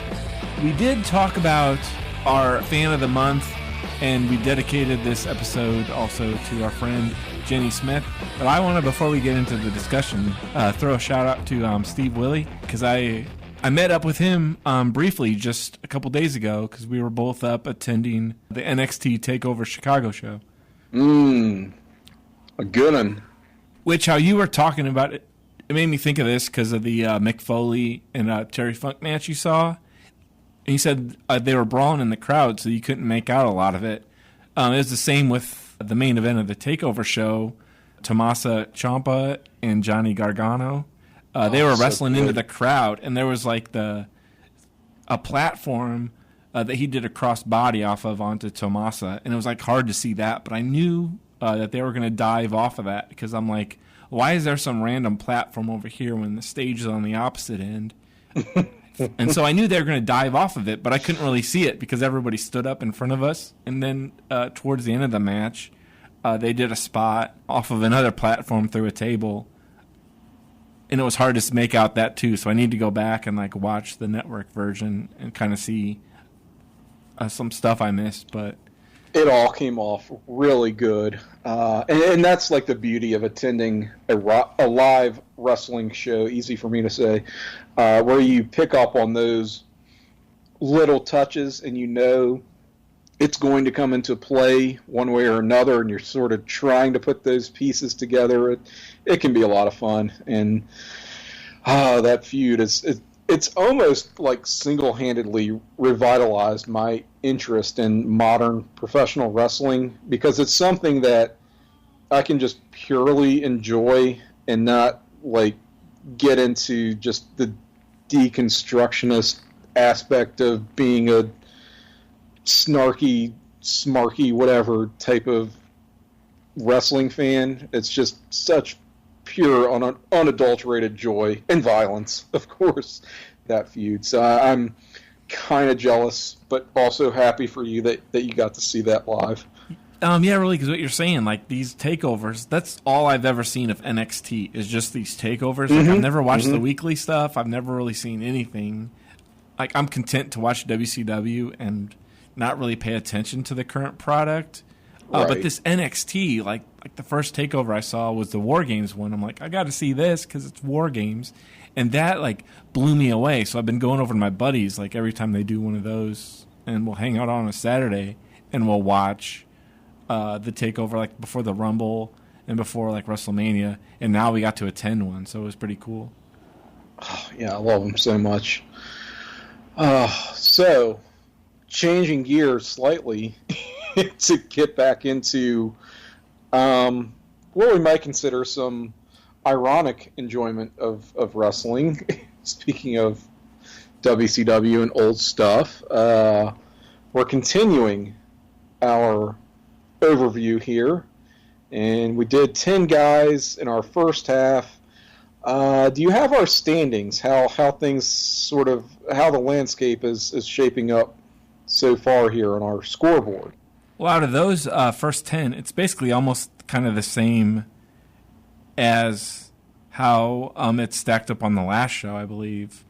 It's 5 with WCW, 4 with WWF, and 1 tie. 1 tie. Okay. Somewhat surprising to me, and I wondered if this is our WCW bias showing, but I don't know. I think if you put these to a vote, people would kind of come to similar conclusions. I don't think we're necessarily hot-taking here, but let's continue. So who's next up, our assessment? I'm going to go with a guy who is known for those wild brawls, and especially that we talked about just 2 minutes ago. We mentioned him, Mick Foley. He's known for those wild brawls, kind of like invented it. Really, basically, we talked about the Nasty Boys, and it kind of started with the Nasty Boys and Cactus Jack. Or at least on the big stage with WWF, WCW. They were kind of doing it in ECW around the same period. But they were kind of popularized it, I guess. But with Mick Foley, though, I'm going with his WWF career there. Okay. Or the 3 Faces of Foley. The 3 Faces of Foley, yeah, you do get that in WWF. I am leaning that direction as well. Don't have my mind fully made up yet. Really? Dang. Yeah, I mean, I'm trying to be open-minded when it comes to this, and this is one that we said that all the WWF wins so far have kind of been squashes, and this one is really not. He has a decent body of work in WCW, even if Mick Foley himself doesn't necessarily reflect on it all that fondly. I'm sure you're right, because like I can remember back he was there in 91, so part of that year and into 92, 93, 94, and I think I even saw him on a show in 90. I can't remember what it is, but there was a match where it was like the Legion of Doom and somebody against Cactus Jack, Bam Bam, and Kevin Sullivan on a show. There you go. And I mean, he has the wild brawls, of course, that we've talked about, and just taking these insane bumps that are just very hard to look at nowadays, but sort of a pioneer in that style of wrestling, and you almost don't appreciate now because it was kind of done to death so much in the Attitude Era. and done to a much paler reflection, in a lot of cases. So, yeah, I mean, you can't really totally dismiss Cactus Jack from this argument. That falls count anywhere on the coast match with Sting at Beach Blast, which I think we've talked about before, right? A lot of fun. I don't know if we've ever gotten into the Sting and Cactus Jack match, actually. Have we not? Oh, man. That's...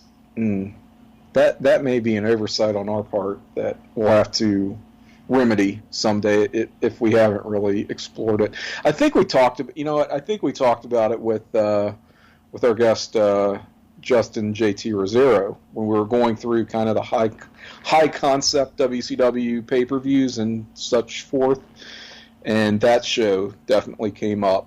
Oh yeah, I think so.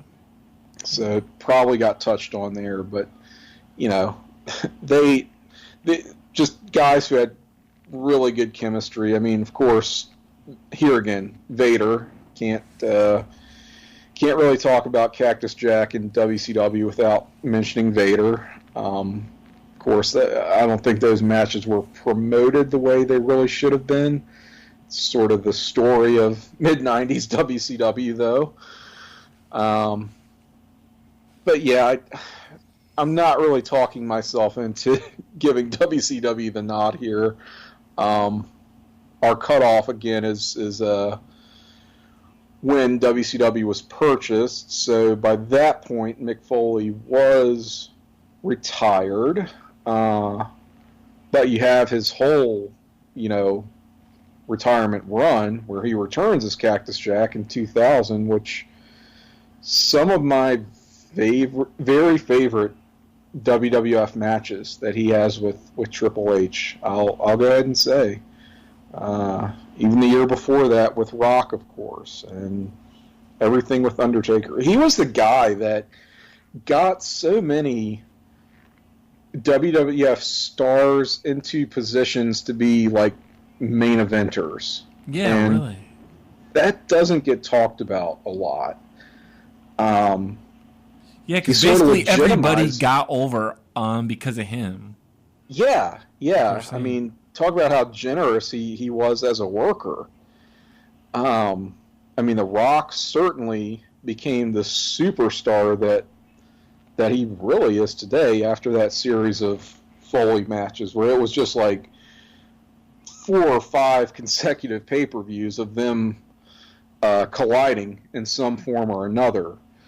Again, Triple H, he legitimized Undertaker when Undertaker started having actual real matches, so to speak.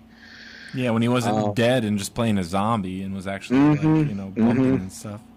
Oh my God! Like the Austin matches when Austin first won the title, just these are things that you don't really think about and don't get talked about enough, I don't think, when it comes to Foley. I don't know if this will ever come up, and I'm just going to throw it in here now because I didn't have Terry Gordy, just like Dr. Diaper, Dr. Death. I didn't include him because he really didn't, I didn't think there was anything really substantial, to put in there other than just laughing at, the Jim Ross thing. Mm-hmm. But I didn't have Terry Gordy, and he actually was the executioner who was with Mankind and Paul Bearer for a short month or two. Shit, that's right. So I didn't have Terry Gordy on the list, but I wanted to mention this at some point. But it was supposed to be Undertaker and the Executioner at this In Your House, December in '96. But basically, the match is just another excuse to Undertaker and Mankind again, even though they had been on 5 pay-per-views before that. Yeah. It's basically an excuse to have Undertaker Mankind again, because I just love this match. I used to watch it all the time because they literally tore down the In Your House set, and they go brawling out in front of the arena, and somebody Undertaker throws one of the 2 of the guys down this kind of slope, and they land in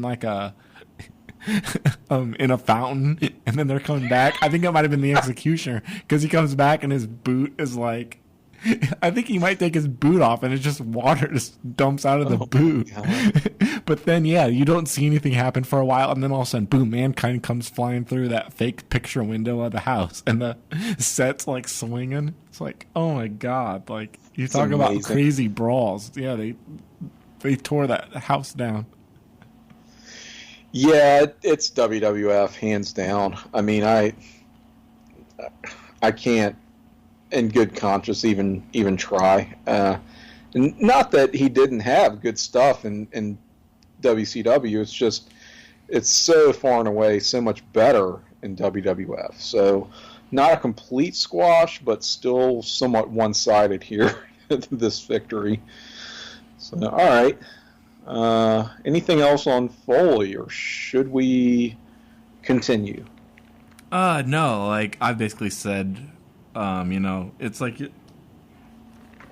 just the whole like Faces of Foley thing was pretty captivating when I was at that age, like a teenager, and how they did that sit down interview.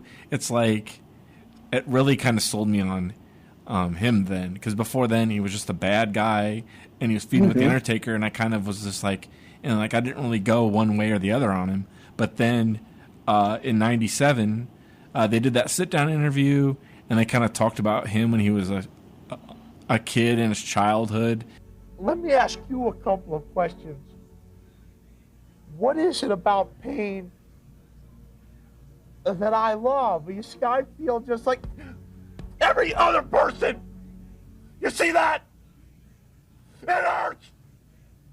Is it where a doctor injects a 12-inch needle into the disc in my spine so I can wrestle one more day? Whoopee! Let the party begin.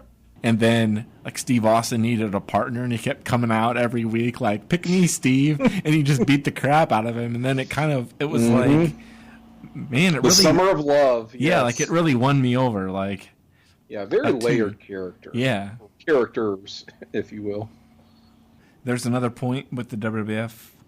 But next is going to be another kind of one that I kind of went back and forth. Another tough guy. I don't know if you have the same thoughts on this or not, but with Mike Rotundo, I'm leaning the WCW with that.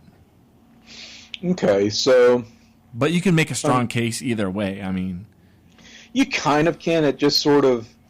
That's almost like a personal preference kind of thing, because...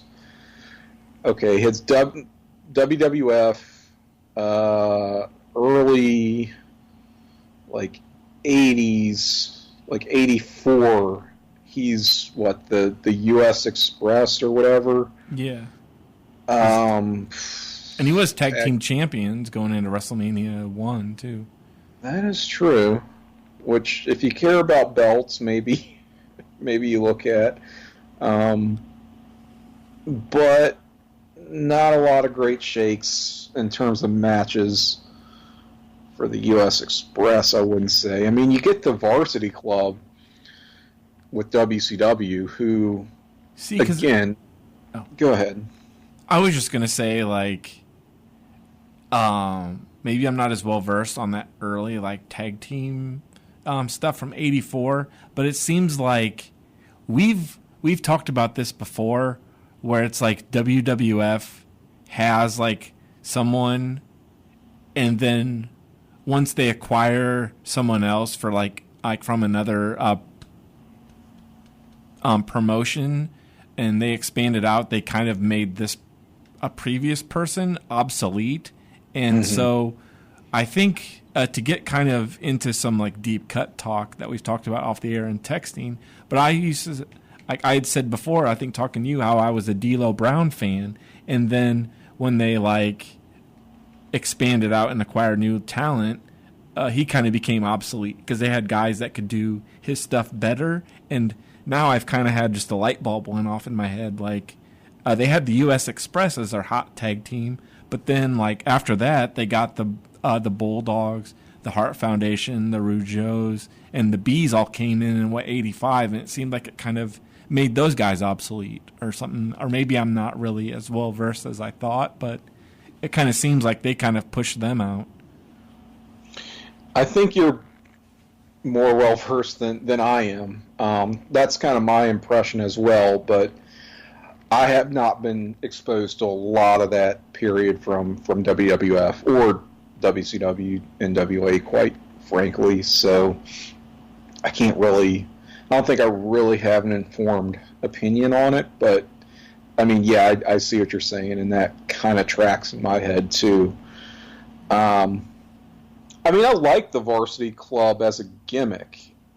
Again, the matches are sort of hit and miss, but, I mean, I do kind of like that, the long game they were playing with the Rick Steiner stuff, and, of course, you get Robin Green later on. And then, he sticks around WCW for a while. You've got Captain Mike Rotundo, right? Yeah, that's pretty silly. Like, he was a boat captain. He's a boat captain, yeah. What can you say, really? I mean, it is what it is. But then, like, right on his way out, he becomes sort of the centerpiece of what would be the York Foundation. And I thought that had a lot of potential. Like, if they had really stuck with him and whatever the plan for that was going to be, because he was good at playing that kind of character. Leads to IRS and WWF, who I hate. I think you do too. Yeah. And it just felt like IRS was around forever, even though it was just a few years. Money Inc. as a tag team, they were maybe okay, but once he was just a singles guy managed by DiBiase, it was just sort of the drizzling shits as far as the matches and the feuds.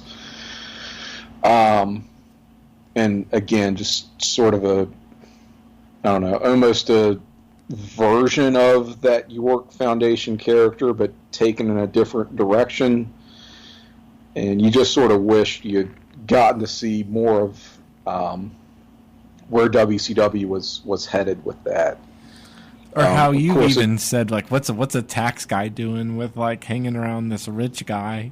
Oh yeah, that was always my issue with IRS and, well, with Money Inc. really was, why on earth is a money guy like Ted DiBiase palling around with this tax man?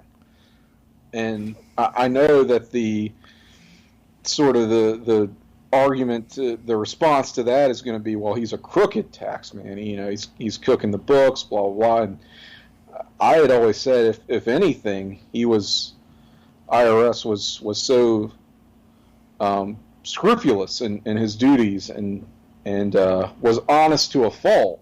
That's why everyone hated him. I didn't think he was a crooked tax guy by any means. No, he was very buttoned up by the books, and he gets his hands on Ted DiBiase's accounts, and my God, you take a look at that income statement. It's Ted's going to be paying a pretty penny. So I just never understood. I thought that he should have been. Talk about fantasy booking. I thought a tag team like IRS and Repo Man would have made a lot of sense. They should have been maybe what Money Inc. was. I had some other kind of fantasy, like, tag team, like, kind of cooking in my head, because I've kind of, like you, like, I've kind of really, I want to like the gimmick of the Varsity Club, like, a lot more than the actual talent or whatever. Not to say that they're bad, but I mean, like, I think he could have done, like, a Varsity Club thing in, like, 92 and been, like, some kind of, like, smug guy with Rick Martel. And they kind of, like, maybe, like, they wear, like, this sweaters around their neck, tied like that. And they're kind of like the jocks, like the preppy, maybe like Zach Morris types or something. The sweaters tied around their necks, yes. Yeah. Yeah, that would work. I could definitely see that. That's good stuff. Or like they just got done playing like water polo or something. Yes. with apologies to all the water polo enthusiasts who must be listening. Yeah. So yeah, I mean we're tangenting as we do here. It almost seemed kind of like a case with Dustin Rhodes. Now that I'm thinking about it, it's like maybe when he became Goldust, his matches, he was more into working that character, so he kind of wrestled that methodical style. Whereas, like, I've seen some stuff with Mike Rotundo in like WCW and that, where he's kind of fired up and he's kind of like moving around a bit faster. But then when he was the IRS, he was more the methodical, like he'd do a move and fix his tie and do something else. And he was kind of like, maybe he kind of like went at half speed instead because he had to be a heel or something. You wonder how much the tie and suspenders and slacks and all the bullshit he had to wear would have maybe hampered his ring ability. Yeah. I mean, it's not like he's wearing a singlet like he was in the varsity club and could actually move around and, as you said, have some mobility. I kind of wonder about that, too, how uncomfortable that must have been. Oh, true. As his working gear. So, yeah, I mean, I'm going to give it to WCW as well. Oh, wow. And we haven't even talked about his NWO Michael Wall Street / VK Wall Street return, but I mean that's fine. It's just sort of a bonus cherry on top. Yeah, it is. Like there's something where I think he might have wrestled the Hacksaw Jim Duggan or something a couple times, and they actually weren't too bad. It wasn't like channel changing. No, you're right. I shouldn't say it's a bonus. It does not detract from his WCW stuff. I'll put it that way. So all right, that's not too difficult a case. So what have we got after that? Well, next we'll hit his tag team partner in the U.S. Express, Barry Windham. For that, I'm also going WCW. Yeah, kind of similar arguments in that just he is a guy you sort of don't think of as going back and forth as much as he did. He is pretty similar to Rotunda. They both started in WWF, same time, tag team. Not great work. Went to WCW and, 1986, Barry Windham is kind of where it's at. Doing all the working Broadways with Flair that you always hear about. And the Horsemen, obviously, kind of a lot of people's favorite version of the Horsemen is with Windham, for good reason. Goes back to the WWF in, 89, to do the Widowmaker, which just really sucked. And only was around maybe not even a whole year, because he's back in WCW by 90. That's when he has the tag team, right, with, he tags with Dustin a bit. Oh, no, at first when he came back in 90, he was with the Horsemen, with Sid I'm sorry, Arn, yeah. And they teamed up a little bit. Horseman reunion, because he's stuck around WCW for a bit. So, Then, they had the Horseman reunion, got the fucking double turn at Bash 91, him and Luger. Those are kind of notches. Those kind of count against him a little bit. But still, you don't have a lot of WWF stuff to even talk about. But yeah, then later when he's a face, the tag stuff with Dustin. When did he go? Oh, what? Go ahead. Oh, were you going to say how he came back in like 96 and he was like the right, Stalker? The Stalker, which billed from, where was it? The Environment. Yeah. Was where he was billed from. So ridiculous.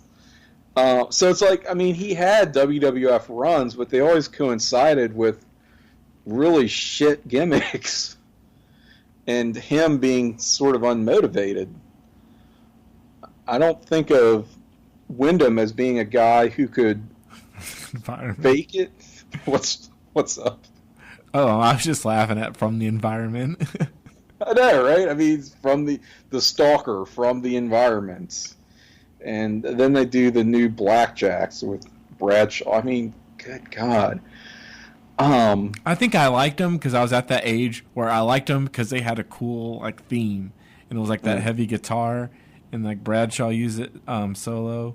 But yeah, really, there's nothing really noteworthy even from the Blackjacks. And I was gonna say that I think it's a case of like how I said in like our first episode, I said like Bobby Eaton was always a WCW guy, and he probably wouldn't get over in the WWF. And I think I mentioned his mullet or whatever. But Barry Windham did go to the WWF, but I think he's the same as Bobby Eaton. Like maybe he's too like Southern.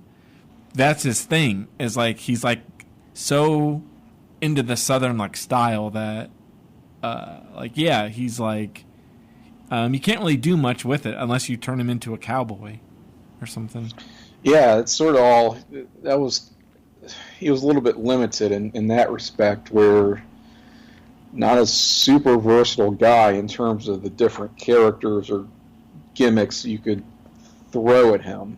And he was sort of infamous for ghosting on these promotions, where he would just sort of disappear for one reason or another and then come back months or even years later. And he couldn't like turn it on or even fake it when he wasn't feeling it. Like if he wasn't motivated, then you weren't going to get shit out of Barry Windham. So yeah, he's an easy win in the WCW column. Even when he was not at his best, it is where he did his best work. WWF cannot hold a candle to that. All right. Next guy, man, he's kind of in line with the same as the other guys that we've had on the second half, because he was an NWO member, like our last few guys, but in the WWF, he had a huge character. It was the Big Boss Man. Kind of went back and forth a lot, like we did like with Dustin and with Kurt Hennig. I kind of was going back and forth because there's good stuff in WCW, good stuff in WWF, but what kind of tipped it for me was when he debuted pretty hot because you had the Twin Towers, Mega Powers feud, and it lasted quite a while. They did a Survivor Series main event. They did that famous main event tag team where Elizabeth got knocked down. The final one was like a Hogan Boss Man cage match with the introduction of Zeus. So it got some time. You're right. And he is one that I kind of went back and forth on as well. And he benefits from, I think, being, featured when the promotion, namely the WWF, was kind of at their hottest, both in the Federation years and in the Attitude Era. True, yeah. Yeah, he came back as Vince's bodyguard and had the flak jacket and all black. So some of that is just, again, beneficiary of timing. I don't know that it's 100% where he did his best work. I haven't seen a lot of the Big Bubba stuff, prior to. But, in that mid-90s WCW stretch where he's the boss man, is he big, Guardian Angel, and ultimately back to Big Bubba, there's some good stuff in there. It's just nobody was really watching WCW is the problem. Yeah, because even our buddy Glenn, he was saying when we had him on the show, and I asked if he watched any WCW, he said he dug the heavy clubbering of the Guardian Angel and Vader. That's right. Yep. Again, we talk about Vader, the good chemistry that he had with Vader. Got some good stuff out of Sting as well. So, I mean, in a way, it sort of rejuvenated his career, making that move. He was not...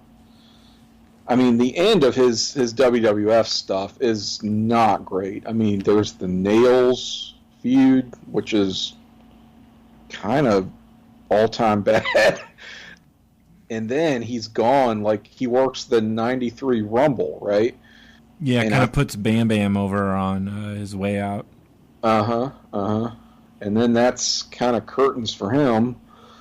But, I mean, still, just an iconic character, the Big Boss Man. I mean, as a heel, you know, you get the cage match with Hogan, of course, which is so good. Teaming with Akeem, Heenan family, then splitting off, feuding with them.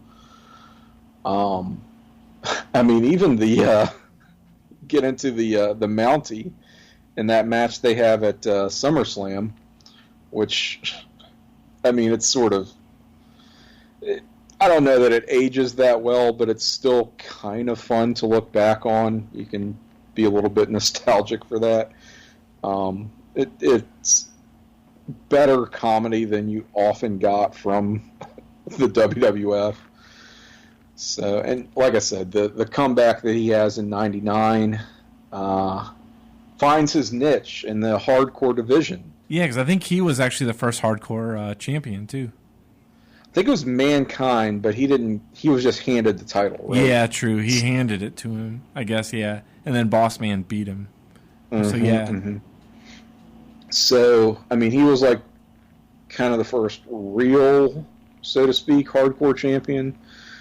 And I mean, you get the Kennel from Hell match, of course, which is sort of.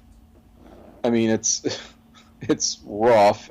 Obviously, it's shite, but you get that ironic enjoyment out of at the same time, leading right into his feud with the Big Show and the casket ride. My God, just.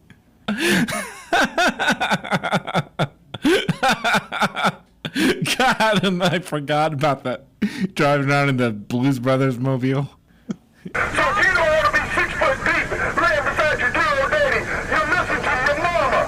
And speaking of your mama, hey, Miss White, now that you're a single woman, would you like to go out with a man like me? No, you don't, you son of a bitch. Not my mama. No, you don't. Hell no. Come on, huh? So yeah, you got to go WWF for him. I have talked myself into it quite easily. All right.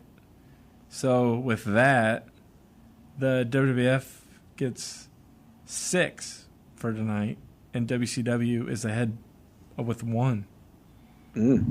Okay, yeah, just by here. Yeah. Next up, this is another kind of tough one that might be like a dark horse kind of guy, because you don't really think about him. Like, he wouldn't be a guy that would come up as like the big players, but it's Ron Simmons, and I kind of went back and forth, and even almost kind of changed my mind today at work. But I'm sticking with being with the WWF, even though I will say he was champion for a time in WCW. It was never really like very prominent. Kind of like what they do when like Benoit was the champion later. Or like, you know, Rey Mysterio and some of those guys recently, or like CM Punk. It seemed like sometimes when those guys won the title, there was another guy with the other title who was kind of more prominent. Very transitional, felt very secondary. You're right. Yeah, because it seemed like, sure, he got the big win over Vader, but like his one title defense, I think, at that Halloween Havoc with the Jake and the Sting match, he wrestled the Barbarian, and it's like, really, you got like Rick Rude, and you got Sting, and you got all these guys on your... Maybe they were just very heavy with like faces then too, but it seemed like, yeah, he's wrestling the Barbarian, and I think the next pay-per-view, that Starrcade, he was supposed to wrestle Rick Rude, but the fill-in was Dr. Death. That's right. And I kind of do like it, and you got his Doom stuff, but I just had to go with the WWF because they did. It seemed like when he came in as Farouk, he had the ugly blue costume, but they did plug him in pretty like high profile, like right away. Like he attacked Ahmed Johnson, who was the Intercontinental Champion. So it's like they were trying to push him, and even the Nation of Domination, like it seemed pretty big at the time, like the whole gang thing and like the like rappers doing their theme on the way to the ring. It was big at the time, and then even the APA, like I like that how they were kind of for hire, and people would like pay him to beat people up or be their heavies. He always seemed to have something to do throughout the Attitude Era. Yeah, that's a good point. And I'm trying to make the case for WCW in the sense that he was more accomplished there. He was first African American world champion, WCW. What kind of matches or singles feuds do you really think of that are memorable for WCW Ron Simmons? I'm coming up empty. Maybe I need more of an education on WCW Ron Simmons. I don't know. Maybe I'm missing something, but there's just no real singles matches that are like standouts for him that come to mind. And as far as Doom goes, I think I like the idea of Doom more than I like the execution.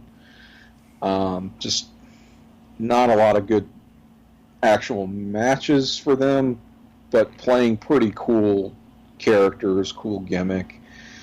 You compare that against, you mentioned to me earlier today, it's kind of, you can almost look at Doom versus APA, Acolytes / APA, and got a lot of mileage out of that APA stuff, which it seemed like it got old towards the end, and it did, but I think they did pull the plug on it when they needed to. You mentioned Farouk, Nation of Domination, and that was kind of a big deal, that faction for a while, and was really instrumental in getting Rocky Maivia to the place of The Rock, right? Yeah. That was sort of where he made that transition in a big way. So without that, I mean, I'm sure The Rock was a guy who would have found his footing one way or another. He was unstoppable, inevitable, no matter what. But that's the path they took with him, and so be it. I'm kind of giving Farouk / Ron Simmons at least some credit for that. They had a nice little feud coming out of that whole deal. You had the match at WrestleMania 14, Rock and Ken Shamrock. Farouk starts to run in and then just hangs Rocky out to dry. I just love that moment so much. He didn't have the greatest WWF debut, like you mentioned, but they course corrected very quickly with the Farouk character. And while he's not as accomplished in terms of belts, I give it to WWF for him too. Or was it Farouk Assad or something where he had people Farouk say he had the blue little helmet? Well, something I remember today, I was like, that really helped me kind of stick with WWF and stay there, is he was even brought in with Sunny too. She was kind of like supposed to manage him, and I'm like, there weren't too many guys that were kind of associated with like Sunny as far as trying to push him and stuff. So that's true. She kind of made them feel like a bigger deal. It didn't really pan out that well, but it's still like they were trying to like, hey, we're going to maximize this guy that we brought in. And then something else, like I don't really want to dog him like as a worker, how we're like, hey, we can't think of many like singles matches. He did have some stuff that I kind of liked. They aren't really good matches I can pinpoint, but he kind of did do the kind of fired up babyface kind of good. Where, how he would kind of get fired up and make a comeback, and he could do some of the power moves and have that spine buster, and then he'd do the football tackle and stuff. He was kind of like... all right, but I take it that's not enough to tip the balance to WCW for Ron Simmons with you, right? I'm still going with the APA stuff because I kind of like that stuff. Seemed like they were kind of legit badasses. That's right. And then you get the long storied career of Ron Simmons doing cameos by saying just one word and getting so over. The pregnant pause before the damn. Yeah, very excellent, even to this day. All right, so let's look at somebody else. Throw another one at me. How about his tag team partner in Doom and your least favorite wrestler of all time, Butch Reed? I only went with WCW by like a fraction there. We need to add a column for none. He just singles wrestler Butch Reed is I might like less than Dino Bravo. I know that's perhaps a hot take, but it's just everything. Every singles match with Butch Reed I've ever seen has been just dreadful. Like, yeah, I hate that Doom cage match, the Thunder Doom or whatever that was. God, I hate that cage match. It sucked. It was like the low point on that Starrcade or Super Brawl because everything else was kind of watchable because it was so goofy. But then that one, it just like stunk, and it was like right in the middle of the show. I guess I'll go WCW just because that's where he had the majority of his career under the period in question. I'm having a hard time even remembering what he did in the WWF for the brief time he was there. It was brief in like '87, and I think he like did get to main event just kind of by proxy or something. Oh God! The Survivor Series was with Hogan's team, and he was on Andre's team. Oh, okay, yeah. All right, well. Yeah, not really much you can say about Butch Reed in either company. But our next guy is one guy you might like a little bit better. He had a couple different names. You could call him Six. You could call him the 1-2-3 Kid or Sean Waltman, whichever. But I'm going with the 1-2-3 Kid. Okay, Sean Waltman. I was thinking him as a WWF guy. See, yeah, because I always forget. Every single time. It never fails. I always forget. I'm like, I'll be watching something. Wait, like Six was in in WCW? He was in the NWO? It just like, it never like fails. It's like every single time. Like I'll watch something from 97. Like I just forget he was there. Well, it just feels like he didn't do anything. Yeah. He was on screen, but I don't remember a lot of his WCW matches. You know, he's hurt for a good stretch of it.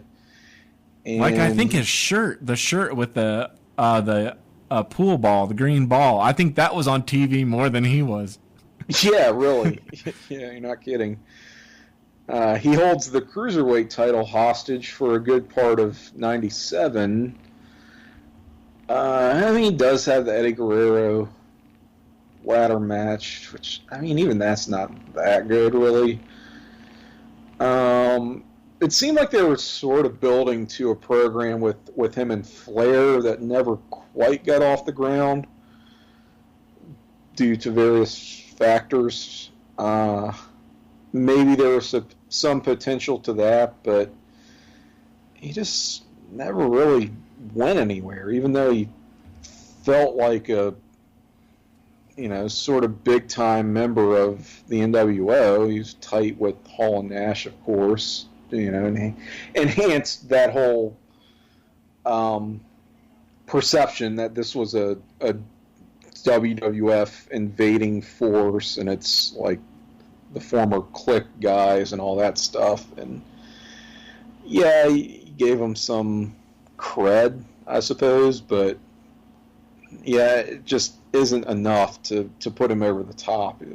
1-2-3 Kid was some good character work, good matches as well at a time when the WWF was not known for putting on a lot of good singles showcase type matches. Makes his return in '98 and was sort of quietly the best worker in the company for a little while until their mid-card got a big injection of talent with, you know, the Radicals coming over, and you get Kurt Angle and Jericho and even Taz to some extent. You know, the WWF mid-card was sort of shit for a while in the Attitude Era. But Six/X-Pac was trying to keep the dream alive. But yeah, he's a pretty easy WWF win for me. I even kind of like X Factor when he was with Justin Credible and Albert. I kind of... They're not really a favorite, but they were just kind of like a sneaky thing that I like, because I guess I liked just kind of mashing up guys for tag teams. I really loved that era, the first 6 months of like 2001. It just seemed like, you know, everybody had something to do then in that 2001 period. Like they were kind of, even like Funaki and like, sorry to go down this rabbit hole, but even like Kai and Tai, Funaki and Taka, they were kind of on shows all the time. So it's like everybody had something to do then, and I liked X Factor. So, did you like the Uncle Cracker theme song? Oh, you know what? I don't really know if I really liked the song, but I had the Mission Impossible 2 soundtrack. I got that for the Metallica song about a year before that. Was that 2000? Mm-hmm. I had that soundtrack, and it was like I totally forgot about that with X Factor, or didn't really make a connection. And like after they were done, then I went and listened to that soundtrack again, because I think I remembered Foo Fighters were on there. And I was like, holy shit, that's the Uncle Cracker song that's on the Mission Impossible soundtrack. Or something. So I think they were just on that kind of song. changed. Yeah, like I think they changed really slightly something in the lyric. Like I think they're like, yeah, like I know you don't like that fact, but then they put in like, hey, we're the X Factor. I think they added that little syllable there. Yeah, it did feel kind of dubbed in. Oh, God. But yeah, it was like a minor pop. Oh, and even going with this, another thing in Sean Waltman, or his favor for the WWF, he had that title match with Bret Hart like in '94 on Raw. Yes. So, mm-hmm. Good. Yeah, really good stuff that, you know, a lot of people probably didn't see until the network era, where you can go back and watch all the TV matches from that time. So yeah, that's definitely a good one. He had he worked with Hakushi as well, didn't he? Sort of. Oh yeah, '95, yeah. But I think I want to say it's 8 WCW, 8 WWF, and a tie. Okay.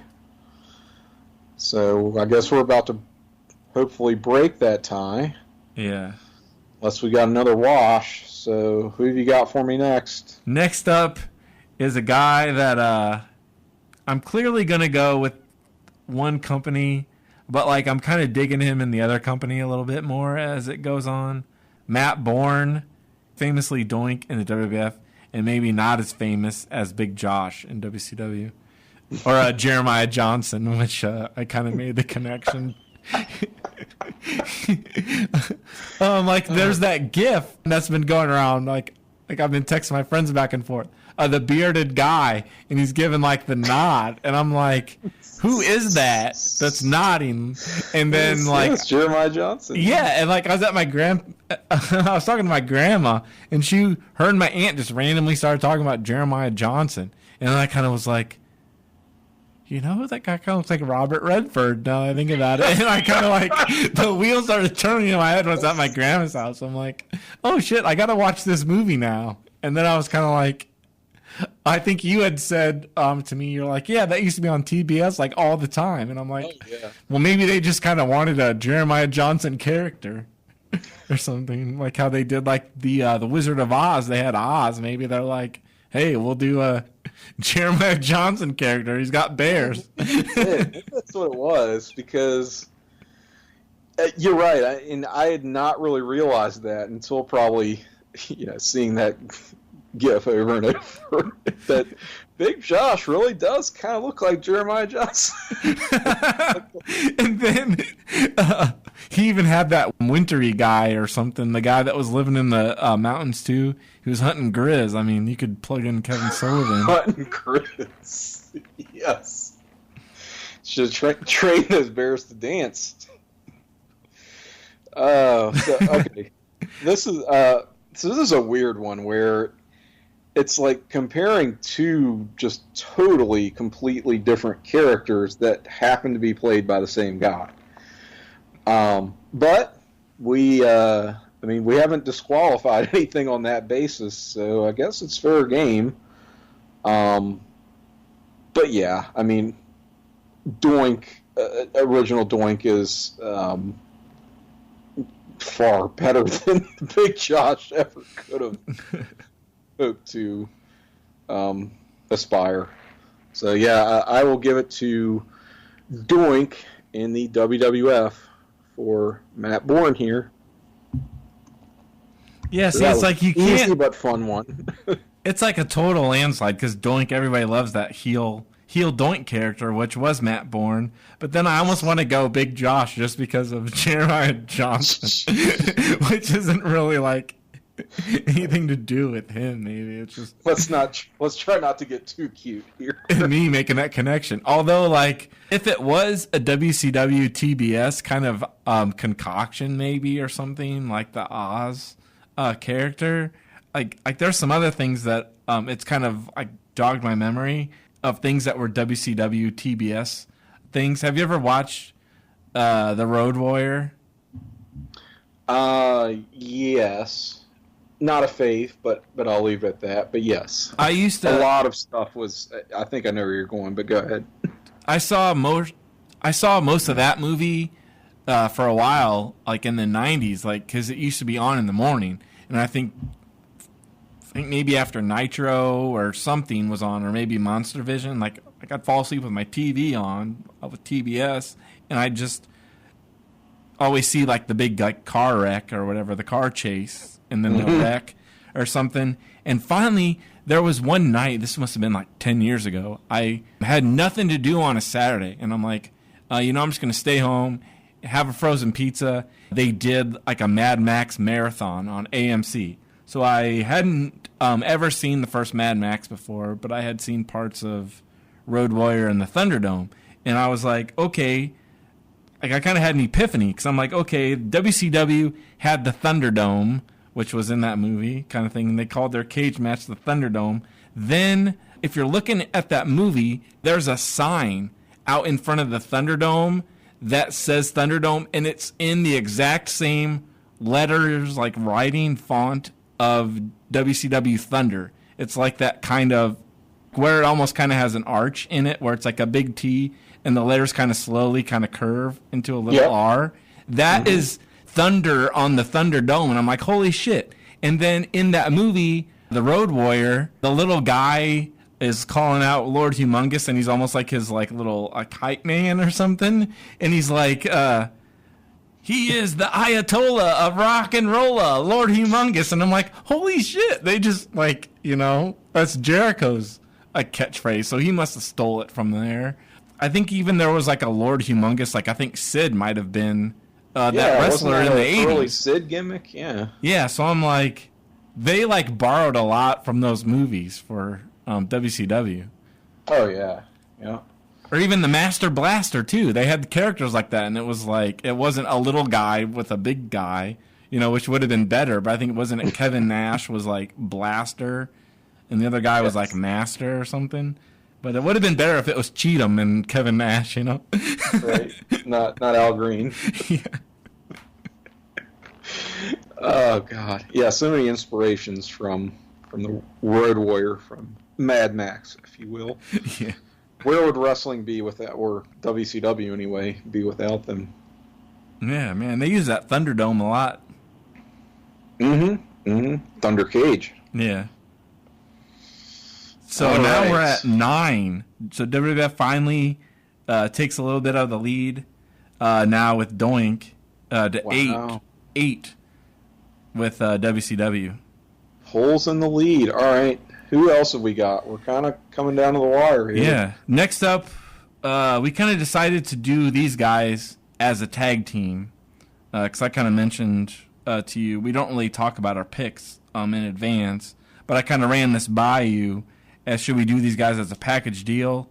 And it's the Steiner brothers. Because they wrestled in WWF for about a year or so as just a team. And they were never solo. So you can't really compare that too much. So we're just going their tag team run in either company. Yeah, WWF never pushed Rick or Scott individually, even though maybe they wanted to with Scott, under this time frame that we're looking at. So it's sort of like, well, it's no contest if you try to take them individually.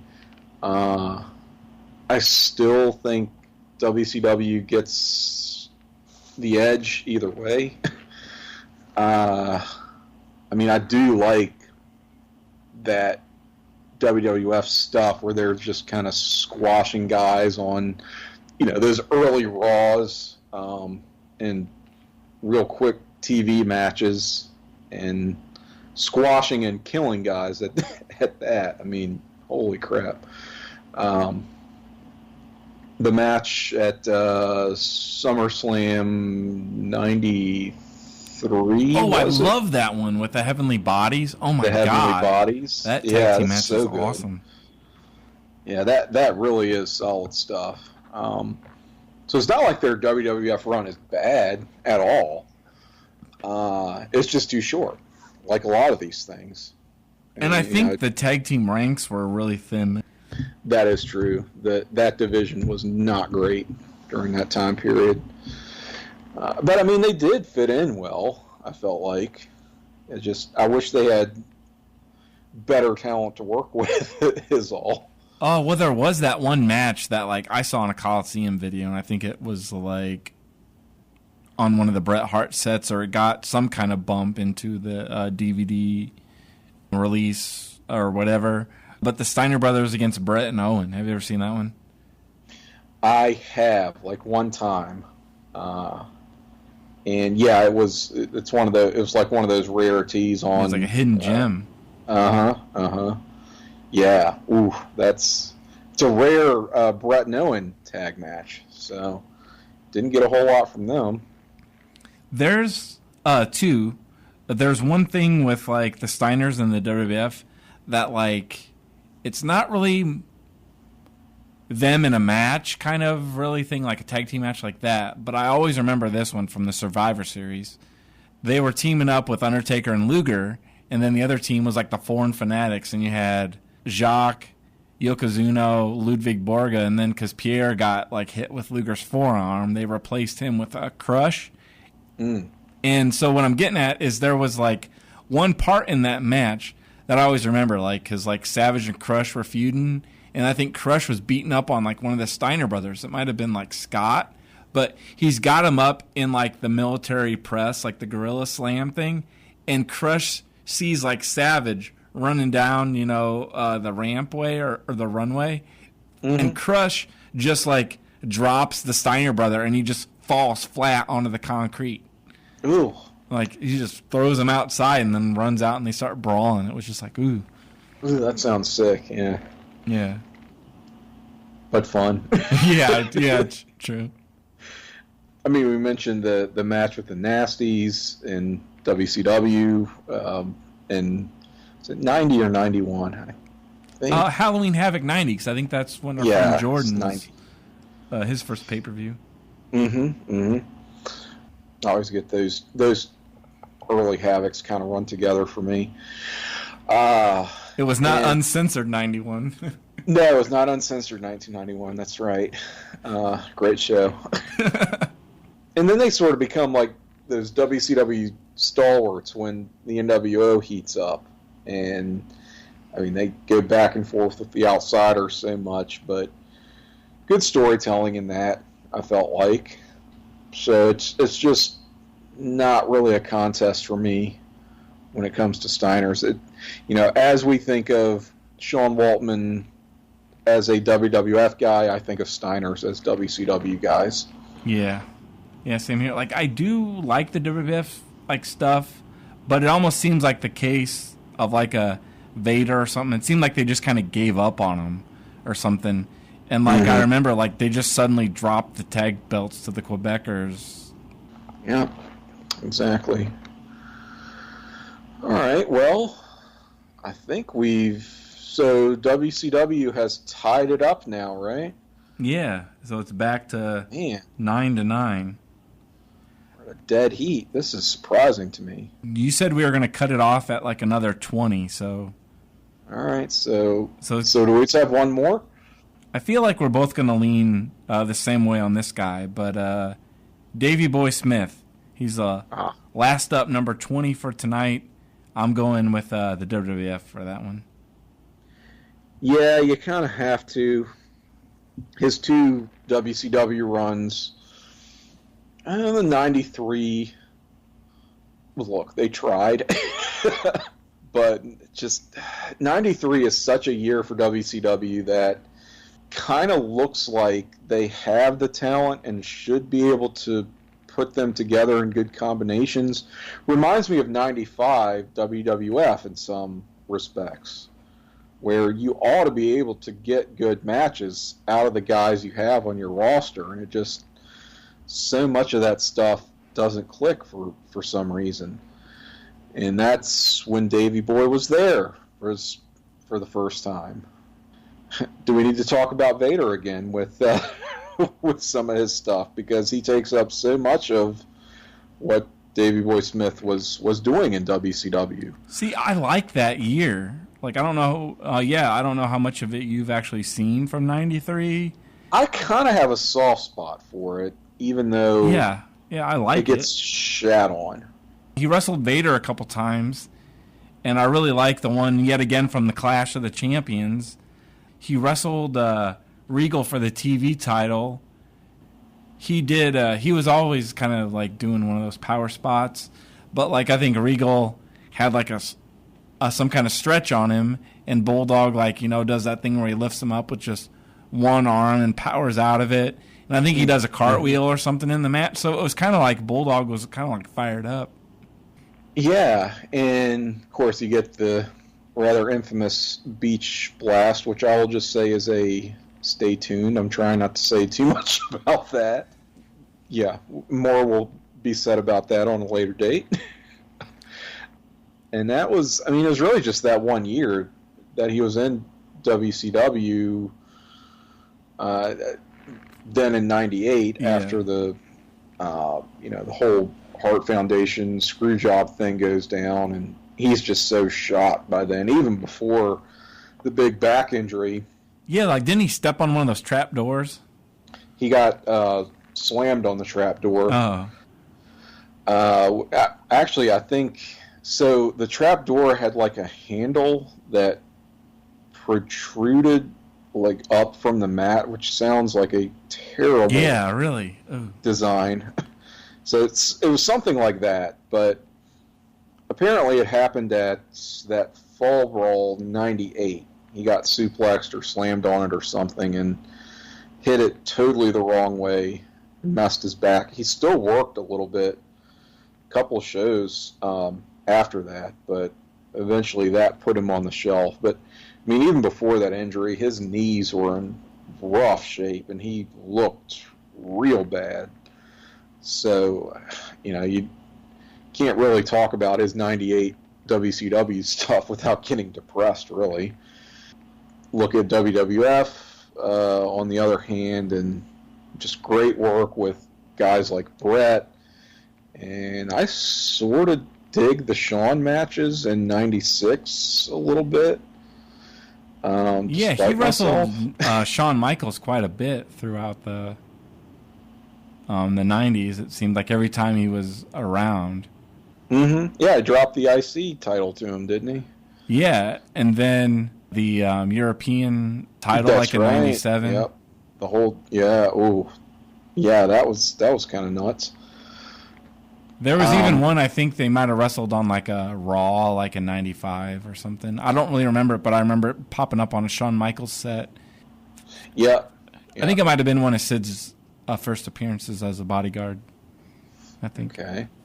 Yeah, there were guys that just sort of orbited each other for one reason or another.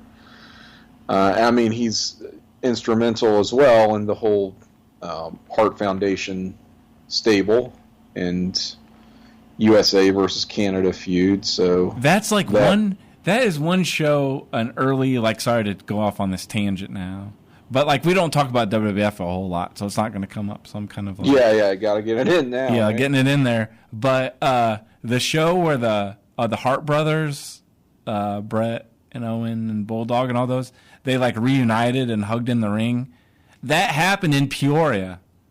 Oh, because it was like because they had I wasn't. They had WrestleMania 13 on a Sunday. I think they did a Raw on the Monday. Must have been like, I don't know, Chicago or something. Then they taped. They were still taping Raw on the Tuesday. So they had Raw on Tuesday. We were on spring break or something, and so I remember watching the Raw, that taped one, the next week, and I was at my grandparents' house, and like I like flipped out because I was like, oh my God, like I love Bret Hart. And they like reunited, so it's like Bret's like a heel with those guys, but I was like totally like in love with all that stuff. I don't know, it was like the biggest thing to me at the time. But I was like so like pissed off too because I missed that when it was in Peoria. It was like the only really huge show in Peoria until like the next year they got the Thunder, the live Thunder. So it was kind of cool. I saw that one at least. Man, I was kind of kicking myself too for missing that show. If it makes you feel any better, I missed the Benoit Angle cage match in Richmond. Oh, was that the one where in like 01 where he dove off the top? Didn't they both dive off the top? The one guy missed it. They did. Yeah. Angle does the moonsault that misses, which was nuts. And Benoit does the headbutt. Yeah, and wasn't Austin like brawling with those guys too, like on the floor or something? Mm-hmm. That was when Austin was a heel. This was right before the invasion really kicked off. Yeah. And Austin was just playing that paranoid heel character with Vince and feuding with Benoit and Jericho. So, yeah, he was lurking outside. But that's one of my biggest wrestling regrets is not seeing that. Man, yeah, that's my sweet spot, that 2001. Like 97 and 01 are like my sweet spot. I hear you. Hey, so at least we got something in common. We both missed like big things that we were like, oh, man. I know. We need a do-over.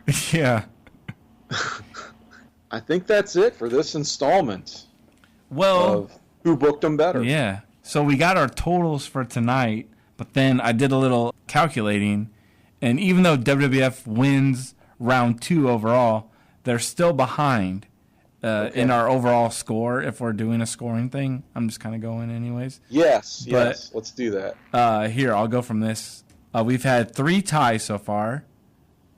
WWF has 17 to WCW's 20. So yeah, WCW still keeps the lead because I think it was 11-7 with 2 ties from the last show. So they've kind of closed the gap by 1 there. Okay, and they won by just 1 tonight in what we looked at. Yeah. All right, so should we refresh everyone on our current standings, where the guys we've looked at and where they landed? For everybody keeping score at home, too, so far we've looked at the Hot Rod, Roddy Piper, Macho Man Randy Savage, Ricky the Dragon Steamboat, the Nature Boy Ric Flair, Mr. Perfect Kurt Hennig, El Gigante Giant Gonzalez, Mean Mark The Undertaker, Psycho Sid Vicious with a little bit of justice in there, Arn and Tully, the Ravishing One Rick Rude, Dustin Rhodes, your personal favorite, the Insane Clown Posse, Shaggy 2 Dope, and Violent J. Yes. The Barbarian, the Monster Ming, the Warlord, Hacksaw Jim Duggan, Scorpio. Man, I forgot about him already. So, yeah, I need a refresher there. Chris Jericho, and Bam Bam Bigelow was our final guy of round 1. Tonight, round 2, we've looked at Vader, Lord Steven Regal, Lex Luger. We can just ignore this guy, Honky Tonk Man. He doesn't exist. Yeah. Chainsaw Charlie, Terry Funk, Jake the Snake, Dusty Rhodes, the Nasty Boys, the Brutus Beefcake Booty Man, Big T, Mike Rotundo, Barry Windham, Big Boss Man, Mick Foley, Ron Simmons and Butcher Reed of Doom, Sean Waltman, Doink, Jeremiah Johnson, the Steiner Brothers, and lastly, Davey Boy Smith, the British Bulldog. Oh, my gosh. So we've covered a lot of ground. Yeah, but we've still got some big players in there still to come, too. Got some heavy hitters, yeah. As I said, we can get some mileage out of this. So 2 shows in, we will continue the series. I know in the meantime, you've been keeping yourself busy around the place to be, not just with Talkin' Pop, but you've been doing other work on the comics side too, right?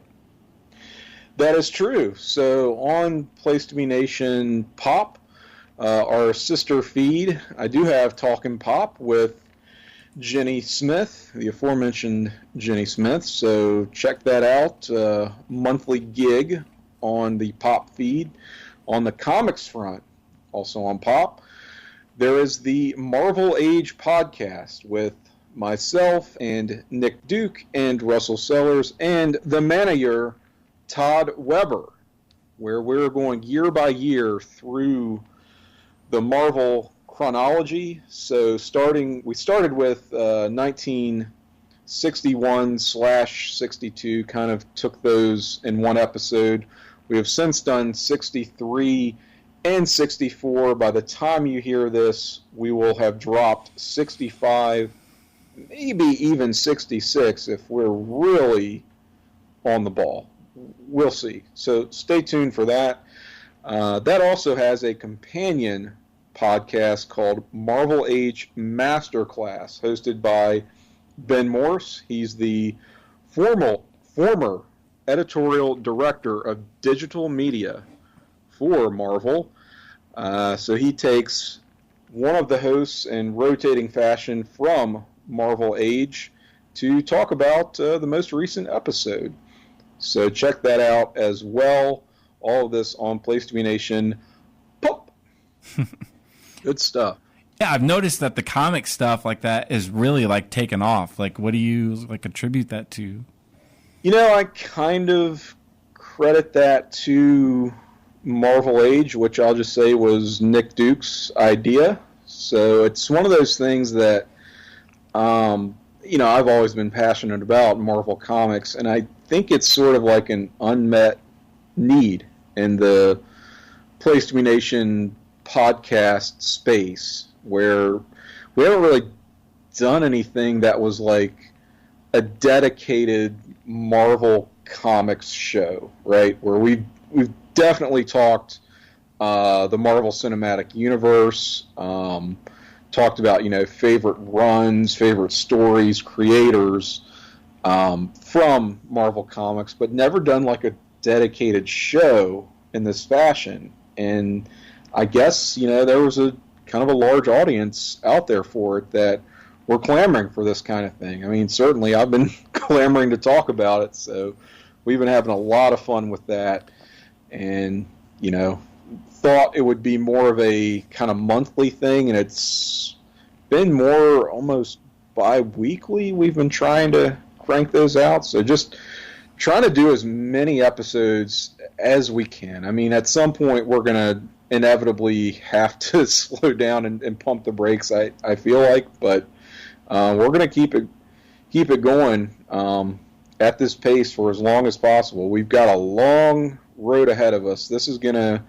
We're gonna tentatively try to follow this thing through the year 2010, perhaps beyond. We'll see. So we're still in the 60s now. So I guess we're gonna have to try to be patient and hit the books. It's a lot of reading for sure. But I've been loving it, and I hope people have enjoyed listening to it too.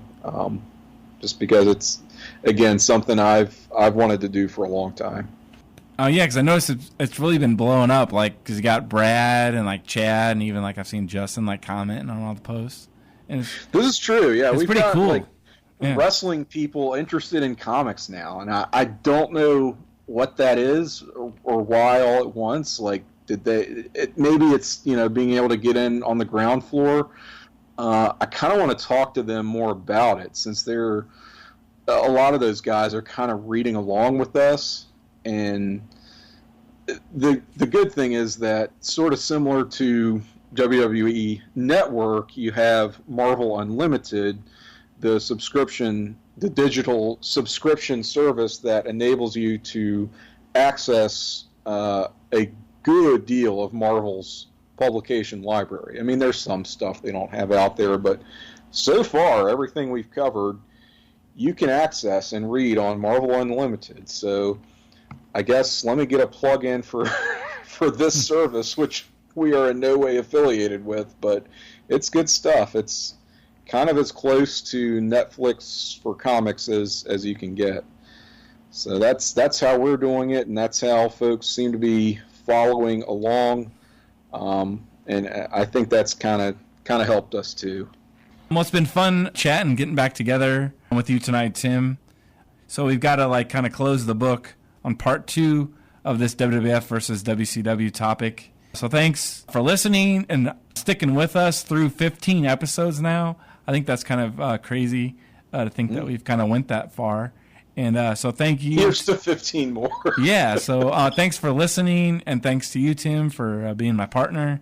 We are actually desperately out of time because I'm getting the signal the Atlanta Braves game is coming up very soon here on the Superstation. So, as you like to say, Tim, we gotta go! Jeremiah Johnson made his way into the mountains, betting on forgetting all the troubles that he knew.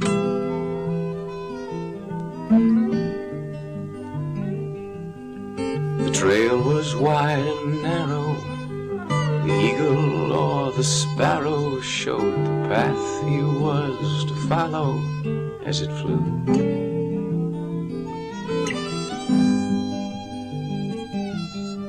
A mountain man's a lone man and leaves a lot behind.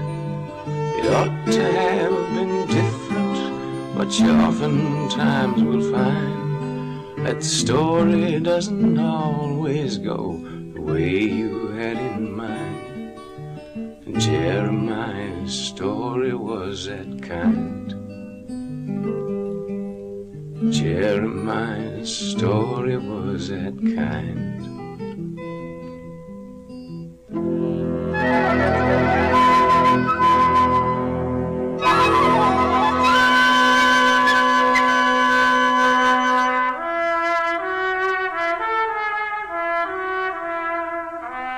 Hey, Hacksaw, have you seen Sapphire Baby? No, I haven't, Dust, but we're all still looking for her.